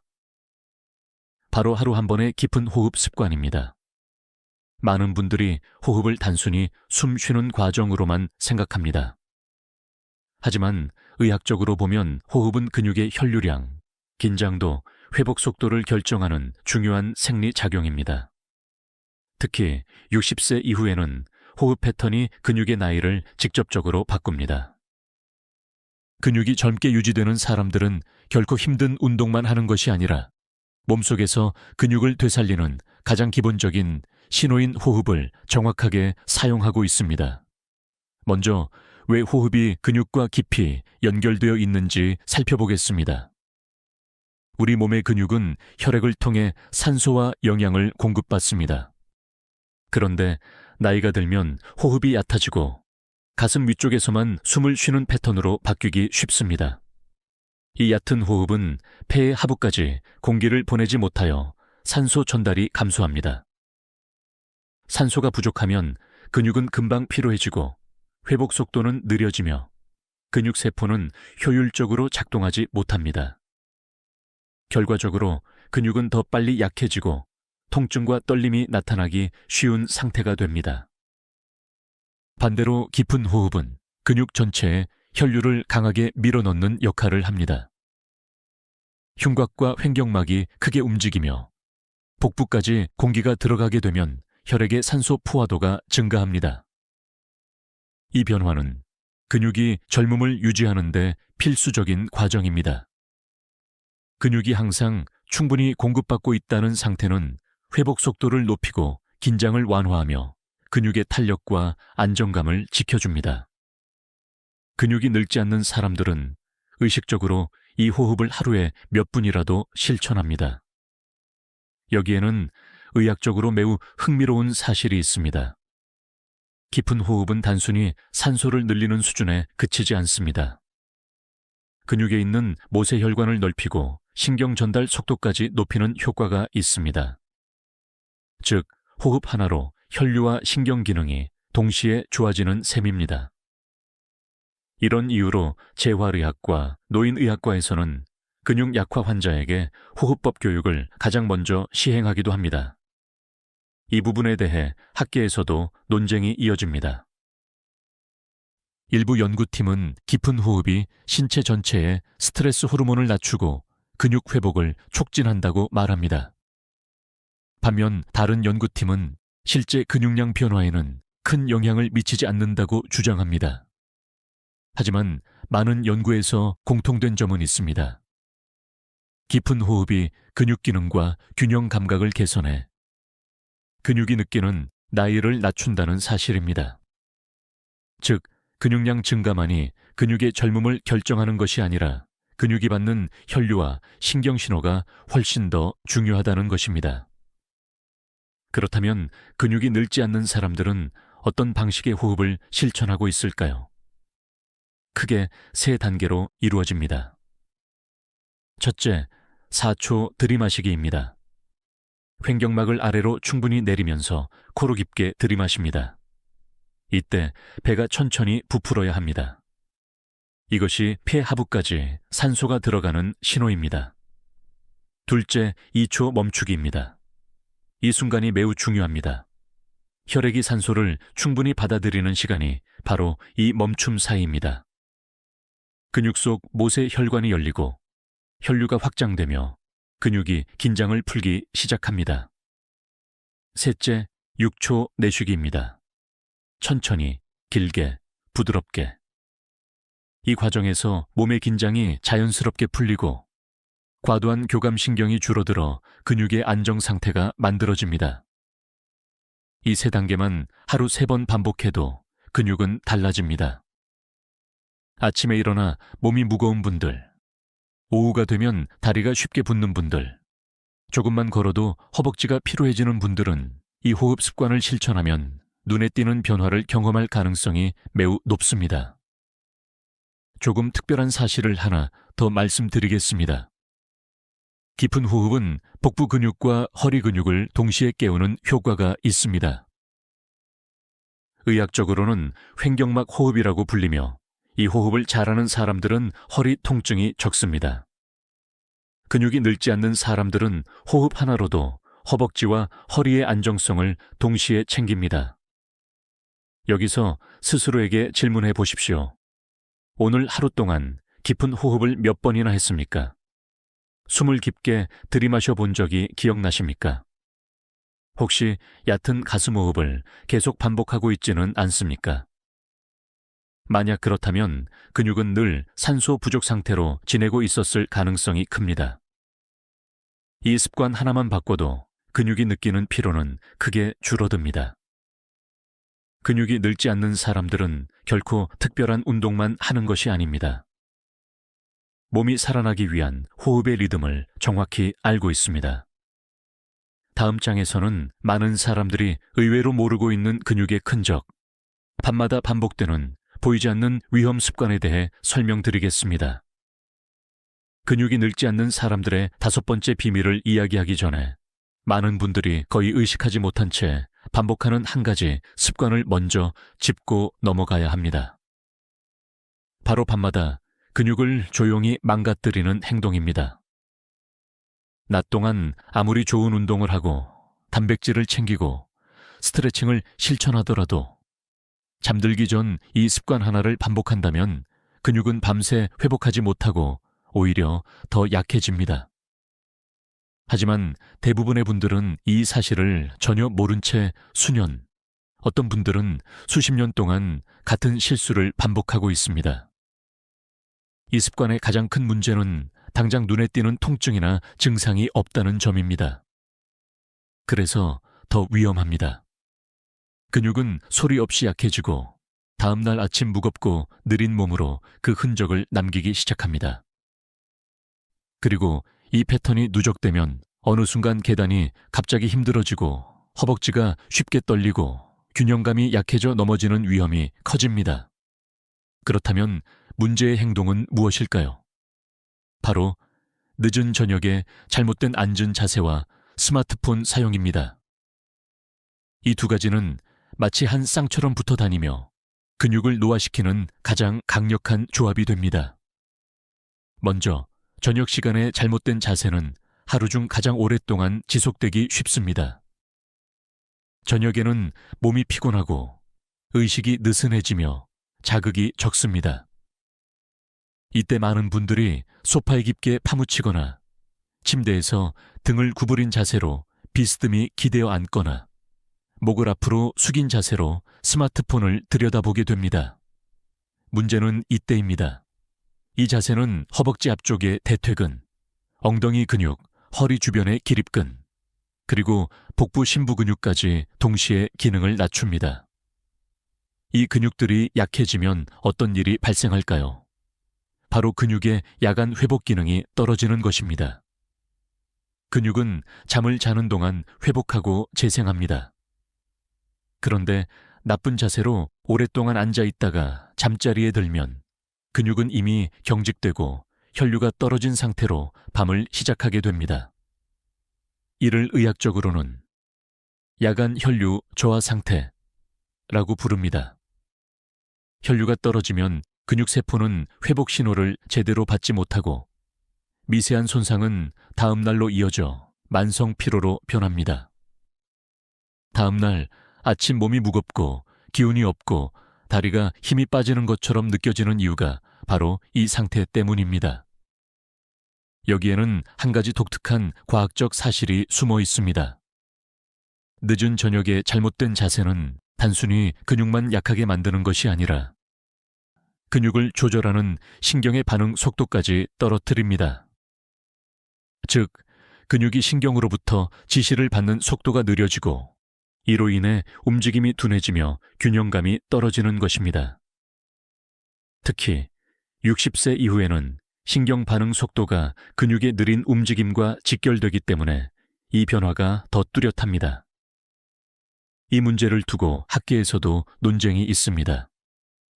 일부 연구자들은 스마트폰 자세가 근육 자체를 손상시킨다기보다 자세 변화로 인해 혈류가 줄어드는 것이 핵심 원인이라고 주장합니다. 반면 다른 연구자들은 신경 근육 연결이 반복적인 압박과 긴장으로 직접 약해진다는 견해를 보입니다. 아직 어느 쪽이 완전히 맞다고 결론 난 것은 아니지만 하나의 공통된 결과는 존재합니다. 나쁜 자세와 스마트폰 사용이 근육의 야간 회복을 방해한다는 사실입니다. 그렇다면 근육이 늙지 않는 사람들은 이 시간을 어떻게 관리할까요? 그들에게도 저녁은 휴식의 시간입니다. TV를 보기도 하고 책을 읽기도 하고 스마트폰을 사용할 수도 있습니다. 하지만 그들이 지키는 작은 규칙은 분명합니다. 첫째, 허리가 구부러진 자세를 오래 유지하지 않습니다. 소파에 앉을 때에도 허리를 살짝 세우고 엉덩이를 깊숙이 넣어 아래쪽 근육이 받침이 되도록 합니다. 둘째, 스마트폰은 가슴 아래로 떨어뜨리지 않습니다. 가슴의 높이보다 스마트폰이 내려가면 목과 어깨, 등 근육이 자동으로 긴장합니다. 반대로 눈높이에 맞추면 근육은 안정됩니다. 셋째, 잠들기 전 3분 스트레칭을 반드시 합니다. 걷지 않아도 좋습니다. 누워서 무릎을 가볍게 가슴으로 당기거나 발목을 천천히 돌리는 동작만으로도 혈류가 살아납니다. 이 짧은 3분이 밤새 근육이 회복할 수 있는 결정적인 시간입니다. 여기서 스스로에게 한 가지 질문을 해보세요. 어제 잠들기 전 나는 어떻게 앉아 있었는가? 목은 앞으로 나가 있었는가? 허리는 구부러져 있었는가? 스마트폰을 오래 쳐다보고 있었는가? 만약 이 중 하나라도 해당된다면 근육은 어젯밤 제대로 회복하지 못했을 가능성이 높습니다. 하지만 다행인 것은 이 습관은 단 하루만 해도 바꿀 수 있다는 점입니다. 그리고 그 변화는 다음 날 아침 몸의 가벼움으로 곧바로 나타납니다. 다음 장에서는 많은 분들이 좋다고 믿지만 사실은 근육을 손상시키는 또 다른 행동, 바로 지나친 스트레칭의 함정에 대해 말씀드리겠습니다. 스트레칭은 많은 분들이 좋은 것이라고 믿습니다. 실제로 스트레칭 자체는 몸을 풀어주고 혈류를 개선하는 데 도움이 됩니다. 하지만 문제는 더 과한 스트레칭입니다. 특히 60세 이후에는 지나친 스트레칭이 근육의 밑에 손상을 일으켜 오히려 노화를 앞당길 수 있습니다. 근육이 늙지 않는 사람들은 결코 스트레칭을 오래 강하게 하지 않습니다. 그들은 스트레칭의 이점과 한계를 정확히 알고 있고 무리 대신 균형을 선택합니다. 먼저 왜 지나친 스트레칭이 위험한지 설명드리겠습니다. 근육은 탄력성과 수축력을 동시에 가지고 있습니다. 하지만 나이가 들수록 근육 섬유는 자연스럽게 건조해지고 미세한 탄성 조직이 감소합니다. 이때 근육을 과하게 늘리면 섬유가 견디지 못해 작은 찢어짐이 생길 수 있습니다. 이 찢어짐은 즉각적인 통증을 일으키지도 않고 눈에 보이지도 않기 때문에 많은 분들이 전혀 알아채지 못합니다. 그러나 미세 손상이 반복되면 근육은 스스로를 보호하기 위해 긴장을 유지하려고 합니다. 이 긴장이 계속되면 단단해져야 할 부분은 약해지고 약해져야 할 부분은 굳어버리는 악순환이 시작됩니다. 이 부분에 대해 학계에서도 의견이 분분합니다. 일부 전문가들은 스트레칭이 근육 길이를 늘리는데 필수적이라고 말합니다. 반면 다른 연구에서는 나이 든 근육은 이미 탄력이 줄어들기 때문에 과한 스트레칭은 근육 조직에 부담을 준다고 말합니다. 즉, 스트레칭이 필요하다는 사실은 모두가 동의하지만 얼마나 늘리고 얼마나 유지해야 하는가를 두고 연구가 계속되고 있습니다. 지금까지 가장 많은 연구에서 일치한 결론은 이렇습니다. 스트레칭은 강도가 아니라 정도가 중요하다. 그렇다면 근육이 늙지 않는 사람들은 어떤 방식을 선택할까요? 그들은 오랫동안 근육을 쭉 늘리는 스트레칭을 하지 않습니다.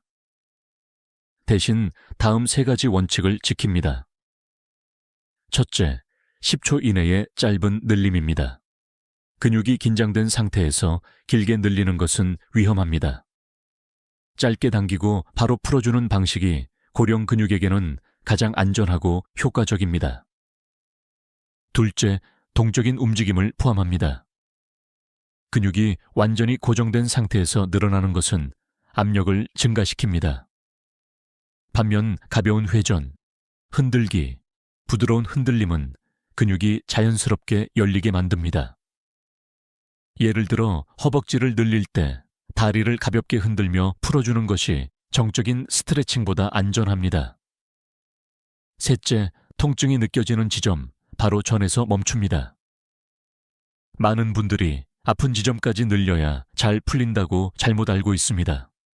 하지만 그 지점이 바로 미세 손상이 시작되는 구간입니다. 근육이 늙지 않는 사람들은 절대 그 지점을 넘어서지 않습니다. 그들은 몸의 감각을 존중합니다. 의사로서 진료실에서 자주 듣는 말이 있습니다. 스트레칭을 열심히 했는데 오히려 더 아파요. 이 말은 단지 스트레칭을 했다는 것이 문제가 아닙니다. 과한 스트레칭을 했기 때문입니다. 근육이 이미 약해진 상태에서 무리하게 늘리면 근육은 회복보다 손상에 더 많은 에너지를 써야 합니다. 그 결과 통증과 피로, 무거운 느낌이 이어지고 다음날 몸이 쉽게 지치는 현상이 나타납니다. 조금 생소할 수 있지만 중요한 사실도 있습니다. 과한 스트레칭은 혈액의 재분배를 방해합니다. 근육을 강하게 늘리면 혈액이 순간적으로 흩어지고 주변 조직으로 빠르게 분산됩니다. 이 과정이 반복되면 근육은 안정적으로 회복할 시간을 잃습니다. 반대로 부드러운 스트레칭은 혈류를 안정적으로 올려주기 때문에 근육 회복을 돕습니다. 그래서 고령층에게는 부드러운 스트레칭이 기준이 됩니다. 여기서 스스로에게 물어보십시오. 혹시 스트레칭을 하면 몸이 시원하기는 한데 다음날 무거워지는 경험을 한 적이 있습니까? 또는 허리를 세게 늘린 후 오히려 허리가 더 굳은 경험이 있습니까? 팔꿈치나 종아리를 강하게 당긴 뒤 욱신거림이 남아있지는 않았습니까?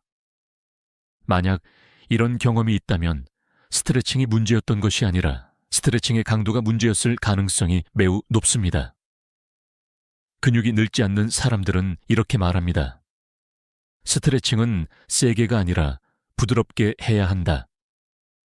그리고 그 부드러움이 근육의 젊음을 지키는 비결입니다. 다음 장에서는 또 다른 틈새 위험. 많은 분들이 전혀 의식하지 못하는 단 음식의 조용한 공격이 근육을 어떻게 늙게 만드는지 설명드리겠습니다. 근육이 늙지 않는 사람들의 6번째 비밀을 설명하기 전에 많은 분들이 거의 신경 쓰지 않는 또 하나의 위험 요소를 짚어야 합니다. 바로 단 음식이 근육을 조용히 공격하는 과정입니다. 대부분 단 음식은 살이 찌고 혈당에만 영향을 준다고 생각하지만 실제로 단 음식이 가장 먼저 약화시키는 것은 근육의 미세, 섬유와 혈관 기능입니다. 특히 60세 이후에는 이 영향이 더 빠르고 더 깊게 나타납니다. 그런데도 많은 분들이 달콤한 것은 조금 먹어도 괜찮다고 가볍게 여기며 스스로 근육을 약하게 만드는 습관을 반복합니다. 먼저 당이 근육에 어떤 영향을 주는지 살펴보겠습니다. 음식을 통해 섭취한 당은 혈당을 급격히 올립니다. 이때 몸에서는 혈당을 낮추기 위해 인슐린이 분비되는데 이 과정에서 과잉 당분이 근육보다 지방 조직으로 먼저 이동하는 현상이 나타납니다. 즉, 근육이 받아야 할 에너지가 지방 조직으로 빼앗기는 것입니다. 결국 근육은 에너지를 충분히 공급받지 못하고 회복 속도는 점점 느려집니다. 이 상태가 반복되면 근육은 자연스럽게 판단합니다. 내가 쓰이지 않는 조직이구나. 그 순간부터 근육은 스스로를 줄여가기 시작합니다. 여기에는 또 하나의 중요한 기전이 있습니다. 혈당이 자주 오르면 혈관의 내벽이 미세하게 손상됩니다. 이 손상은 눈에 보이지 않지만 근육에 공급되는 혈류를 떨어뜨립니다. 근육은 혈류가 줄어드는 순간 피로해지고 긴장을 유지하려고 하며 점점 굳어집니다. 이것이 바로 단 음식이 근육을 늙게 만드는 가장 빠른 통로입니다. 이 지점에 대해 학계에서도 계속 논의가 있습니다. 일부 연구에서는 단 음식이 근육 자체를 직접 손상시키는 것은 아니며 혈당과 인슐린의 변동이 문제라고 설명합니다. 또 다른 연구에서는 혈당의 반복적인 급등이 근육세포의 미세 구조를 약화시킨다고 주장합니다. 결론은 완전히 하나로 합쳐지지 않았지만 두 주장에 모두 포함되는 공통된 사실이 있습니다. 단 음식의 반복적 섭취는 근육 기능과 근육 회복력을 꾸준히 떨어뜨린다. 그렇다면 근육이 늙지 않는 사람들은 단 음식을 완전히 끊는가? 그렇지 않습니다. 그들도 달콤한 음식을 먹습니다. 하지만 그들의 방식에는 확실한 패턴이 있습니다. 첫째, 단 음식을 밤에 먹지 않습니다. 밤에 당을 먹으면 혈당이 잠들기 전에 급격히 오르고 이 변화가 근육 회복을 방해합니다. 둘째, 단 음식을 먹을 때 단백질이나 식이섬유를 함께 먹습니다. 이 조합은 혈당 상승을 천천히 만들어 근육 손상을 완화합니다. 예를 들어 과일을 먹을 때 견과류 한 줌을 곁들이거나 고구마를 먹을 때 요거트를 같이 먹는 방식입니다. 셋째, 일주일에 일정한 단 음식 허용 구간을 정합니다. 이렇게 하면 혈당의 불규칙한 등락이 줄어들어 근육의 안정성이 유지됩니다. 약간 특별한 사실도 있습니다. 단 음식이 반복되면 몸은 염증 반응을 일으키는데 이 염증은 근육의 밑에 섬유를 굳게 만들고 뭉침을 유발합니다. 그래서 단 것을 잘 먹는 사람일수록 허벅지나 종아리가 잘 뭉치고 마사지가 더 자주 필요해집니다. 이 현상을 단순한 피로라고 오해하지만 사실은 식습관과 밀접한 연관이 있습니다. 여기서 스스로에게 물어보십시오. 최근 며칠 동안 단 음식을 몇 번이나 드셨습니까? 잠들기 전 과자나 빵을 먹은 적은 없습니까? 과일이라고 해서 마음 놓고 많이 먹지는 않았습니까? 만약 이 중 하나라도 해당된다면 근육은 이미 단 음식의 영향을 받고 있었을 가능성이 높습니다. 하지만 다행히도 이 문제는 매우 빠르게 개선할 수 있습니다. 단 음식을 줄이거나 방식만 조절해도 근육의 회복력은 눈에 띄게 좋아집니다. 근육이 늙지 않는 사람들은 이렇게 말합니다. 근육은 먹는 음식보다 혈당의 흐름을 더 민감하게 느낀다. 이 말은 단순한 비유가 아니라 실제 전체 회복 리듬을 설명하는 중요한 원리입니다.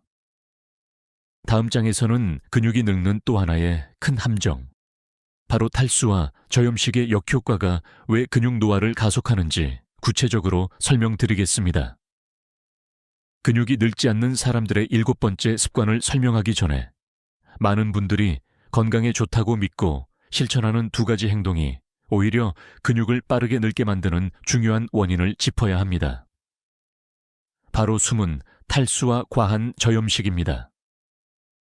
이 2가지는 노년층에서 매우 흔하게 나타나는 생활 패턴이며 겉으로는 아무 문제가 없어 보이지만 근육의 회복력과 안정성을 크게 떨어뜨립니다. 특히 근육이 약해지기 시작하는 시기에는 물과 전해 질의 균형이 깨지는 것이 근육 기능에 치명적입니다. 먼저 탈수부터 살펴보겠습니다. 많은 어르신들이 나는 목이 안 마르니까 물을 굳이 챙겨 마실 필요 없다고 생각합니다. 하지만 나이가 들면 갈증 신호가 둔해지는 것이 정상적인 생리 변화입니다. 즉, 목이 마르지 않아도 몸은 이미 탈수가 시작된 상태일 가능성이 높다는 뜻입니다. 이런 숨은 탈수 상태에서는 혈액 점도가 서서히 올라갑니다. 혈액이 진해지면 근육의 산소와 영양이 제대로 공급되지 못하고 근육 회복 속도는 즉시 떨어집니다. 그래서 걷다가 쉽게 지치거나 계단에서 다리가 떨리거나 사소한 움직임에도 금방 피로를 느끼는 것입니다. 여기에 또 하나의 중요한 과정이 숨어 있습니다. 탈수는 근육의 전해질 균형까지 무너뜨립니다. 특히 나트륨, 칼륨, 마그네슘이 고루 맞춰져 있어야 근육이 수축하고 이완하는 과정이 안정적으로 이루어지는데 탈수가 오면 이 균형이 가장 먼저 흔들립니다. 이때 나타나는 대표적인 신호가 바로 쥐가 나는 증상, 근육 경련, 허벅지나 종아리의 묵직함입니다. 이것이 단순한 피로가 아니라 생리적 탈수에 의한 근육 기능 저하라는 것을 아는 사람은 많지 않습니다. 이 문제에 대해 학계에서도 논쟁이 있습니다. 일부 연구는 근육 노화의 핵심 원인을 수분 부족으로 설명합니다. 반면 다른 연구는 전해질의 비율 문제가 실제 손상 요인이라고 말합니다. 하지만 2 연구의 결론은 공통적입니다. 탈수는 근육 기능을 빠르게 떨어뜨리고 회복 속도를 최소 30, 50% 늦춘다. 탈수만큼이나 위험한 것이 바로 지나친 저염식입니다. 저염식은 고혈압 환자에게 필요할 수 있지만 과도하게 소금을 제한하면 근육 기능은 빠르게 나빠집니다. 근육은 수축할 때 전해질을 사용하고 특히 나트륨은 근육 신경 신호를 전달하는 핵심 역할을 합니다. 그런데 나트륨이 지나치게 부족하면 근육은 제 기능을 수행하지 못하고 금방 피로해집니다. 특히 60세 이후에는 나트륨 부족이 어지럼증, 균형 저하, 다리 힘 약화 등과 직결됩니다. 많은 노년층이 저염식으로 인해 오히려 더 심한 피로를 느끼고 근육이 잘 떨리고 걸음이 불안정해지는 이유가 바로 여기에 있습니다. 문제는 본인이 소금을 너무 제한했다는 사실을 모른다는 점입니다. 싱겁게 먹어야 건강하다라는 생각이 지나쳐 근육을 약하게 만드는 것입니다. 근육이 늙지 않는 사람들은 탈수와 저염식의 위험을 정확히 알고 있습니다. 그래서 그들은 수분과 전해질을 다음과 같은 방식으로 관리합니다.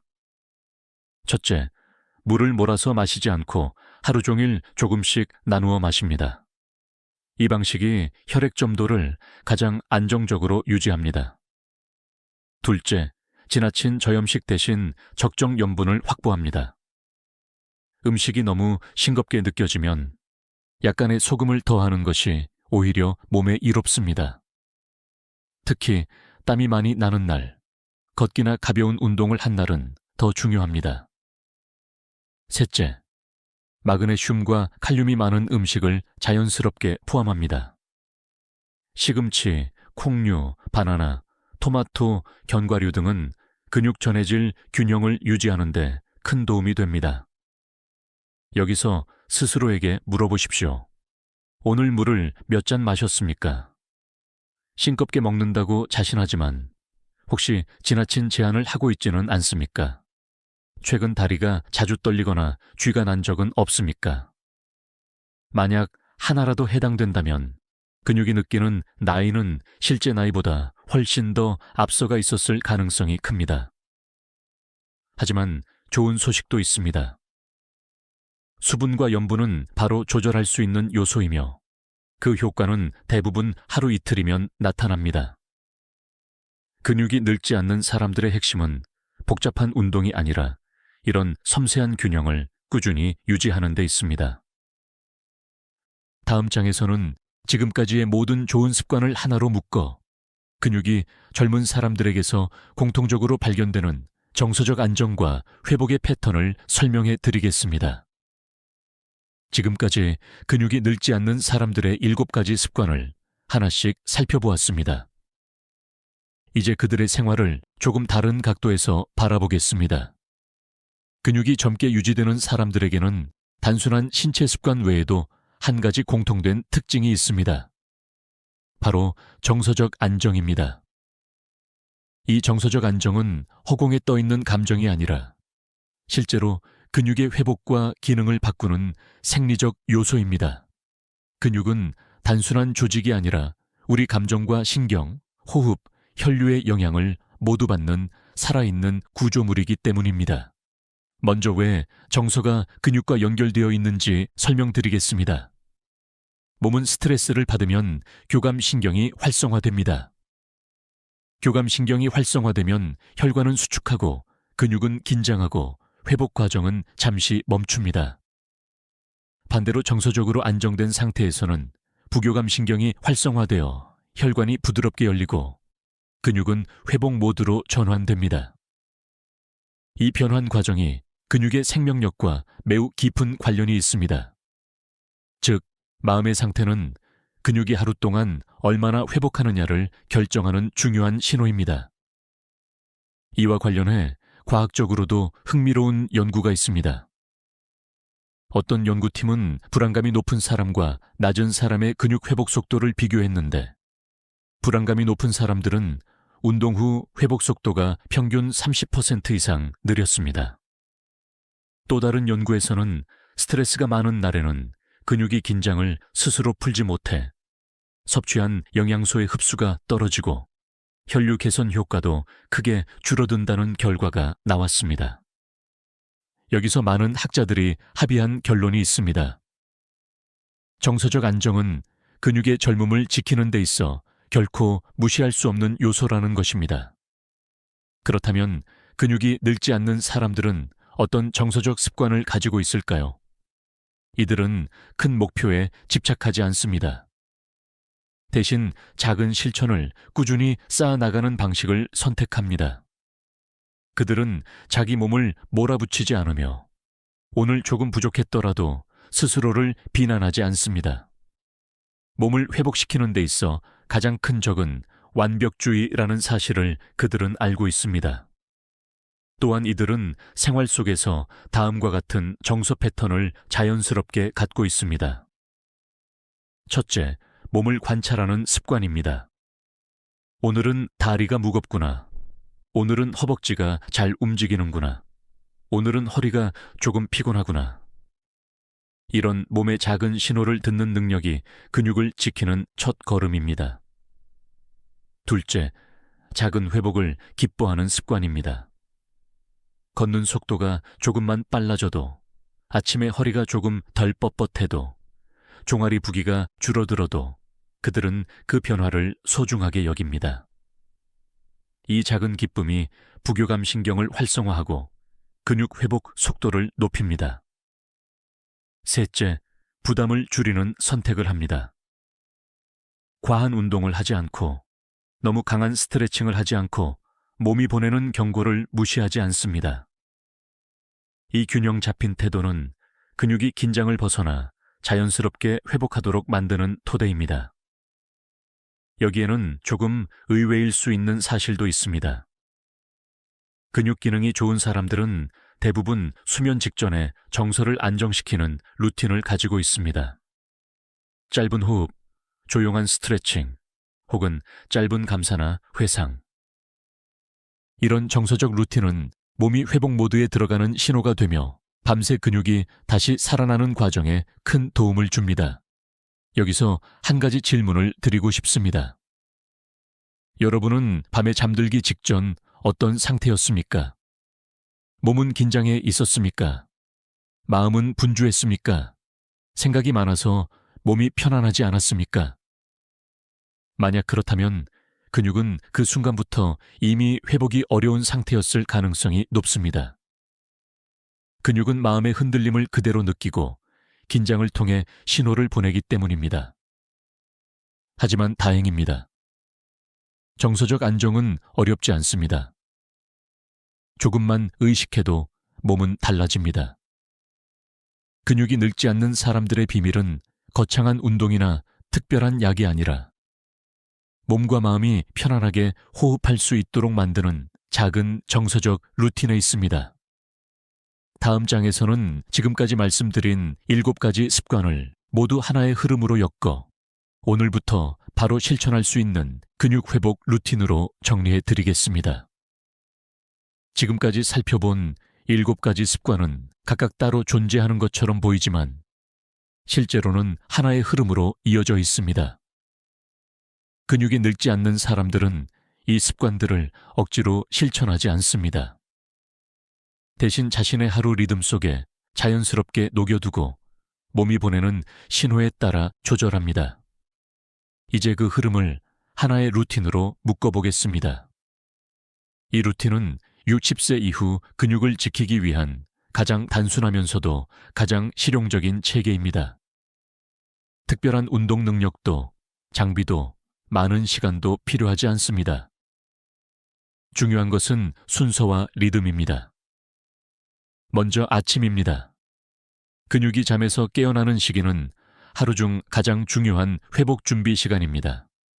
아침에 갑자기 일어나면 근육은 아직 경직된 상태로 하중을 받아 미세한 손상이 생기기 쉽습니다. 따라서 근육이 늙지 않는 사람들은 천천히 깨어나는 루틴을 자연스럽게 실천합니다. 누워서 다리를 가볍게 움직여 근막을 풀고 앉은 자세에서 허리를 세우고 일어서기 전에 발목을 천천히 돌리는 과정입니다. 이 작은 시작이 근육을 하루 종일 안정된 상태로 유지하는 기초가 됩니다. 그 다음은 영양 신호입니다. 단백질만 챙기는 것이 아니라 단백질을 제대로 활용할 수 있는 환경을 만드는 것이 핵심입니다. 비타민 D와 마그네슘이 바로 그 환경입니다.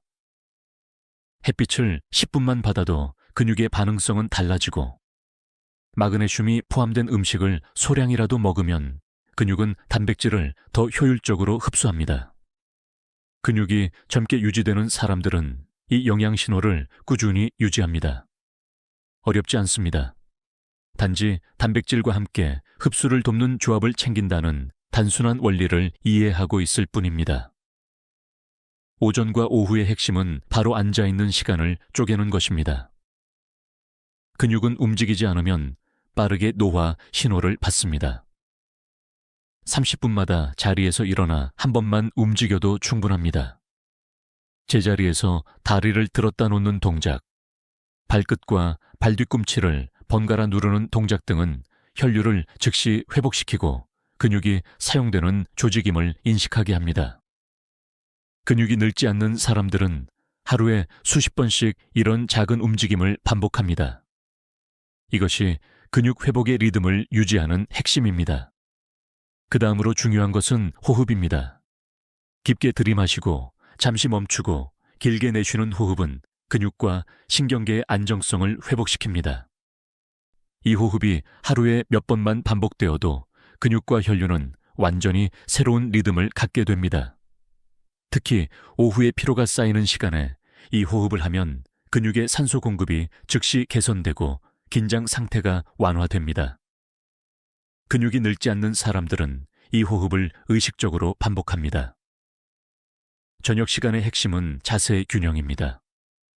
하루 종일 피로가 쌓인 상태에서 잘못된 자세로 오래 앉아 있으면 근육은 경직된 채로 밤을 맞이하게 됩니다. 이 상태는 근육 회복이 가장 필요한 시간에 오히려 기능이 떨어지는 악순환을 만듭니다.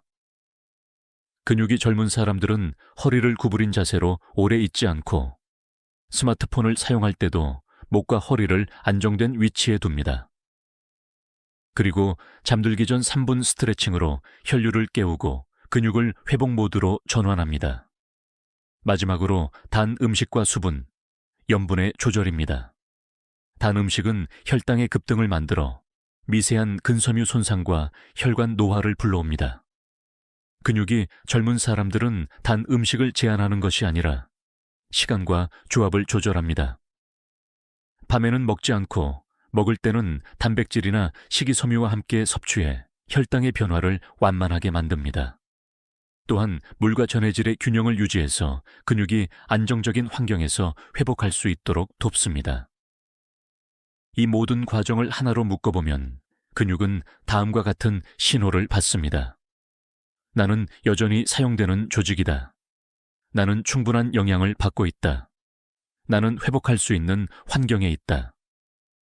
이 신호가 반복될 때 근육의 실제 나이는 서서히 뒤로 밀립니다. 여기서 스스로에게 물어보십시오. 오늘 하루 동안 나는 근육에게 어떤 신호를 보냈는가? 쉬라는 신호였는가?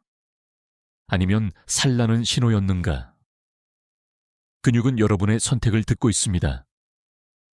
그리고 그 선택은 언제든지 바꿀 수 있습니다. 다음 장에서는 이 모든 습관이 실제 삶에서 어떤 변화를 만드는지, 그리고 오늘부터 시작할 수 있는 단순한 실천법과 함께 마지막 격려의 메시지를 전하겠습니다. 지금까지 살펴본 7가지 습관은 단순한 건강 정보가 아닙니다. 여러분의 근육이 앞으로 어떤 속도로 나이를 먹을지, 그리고 앞으로의 10년, 20년을 어떤 몸으로 살아갈지를 결정하는 선택의 목록입니다. 많은 분들이 근육을 잃기 시작한 후에야 뒤늦게 그때 더 일찍 시작할 걸이라고 말합니다. 하지만 여러분은 지금 이 영상을 듣고 있습니다. 이 순간이 바로 근육을 지키기 위한 가장 빠른 출발점입니다. 근육은 나이가 들어도 회복할 수 있습니다. 근육의 세포는 생각보다 훨씬 강하고 변화에 민감하며 지금부터 시작하는 작은 습관 하나에도 반응합니다. 오늘부터 일어나는 방식, 앉아있는 시간의 길이, 단 음식을 먹는 시간, 물을 마시는 리듬, 밤의 자세, 그리고 깊은 호흡의 반복이 근육에게 확실한 메시지를 보냅니다. 나는 아직 움직이는 몸이다. 근육은 이 신호를 기억합니다. 그리고 그 기억이 쌓일수록 여러분의 근육은 젊어집니다. 지금 여러분께 조용히 말씀드리고 싶은 것이 있습니다. 절대 늦지 않았습니다. 몸은 여러분이 생각하는 것보다 훨씬 더 잘 회복하고 훨씬 더 강해질 수 있습니다. 오늘 영상에서 들은 내용 중 단 한 가지만이라도 실천해 보십시오. 그 변화는 내일 아침 몸의 가벼움으로, 일주일 뒤 걷는 속도로, 한 달 뒤 계단을 오르는 자신감으로 나타날 것입니다. 이제 여러분께 마지막으로 부탁드립니다. 오늘 영상에서 가장 놀라웠던 습관은 무엇이었나요? 댓글에 남겨주시면 여러분의 생활 패턴에 맞는 더 구체적인 조언을 준비하는 데 큰 도움이 됩니다. 좋아요와 구독은 더 많은 분들에게 이 정보를 전달하는 데 힘이 됩니다. 그리고 가족이나 친구, 함께 건강을 지키고 싶은 분들에게 이 영상을 공유해 주세요. 여러분의 한 번의 클릭이 누군가의 10년 후 근육을 지켜줄 수도 있습니다. 마지막으로 잊지 마십시오. 근육은 바로 오늘부터 다시 시작할 수 있습니다. 몸은 여러분을 기다리고 있습니다. 천천히, 하지만 꾸준히, 멈추지 않고 걸어가십시오. 우리는 할 수 있습니다. 함께 해낼 수 있습니다. 지금까지 듣기만 해도 몸이 강해지는 건강 라디오였습니다. 여러분의 하루가 가볍고 단단하길 바랍니다.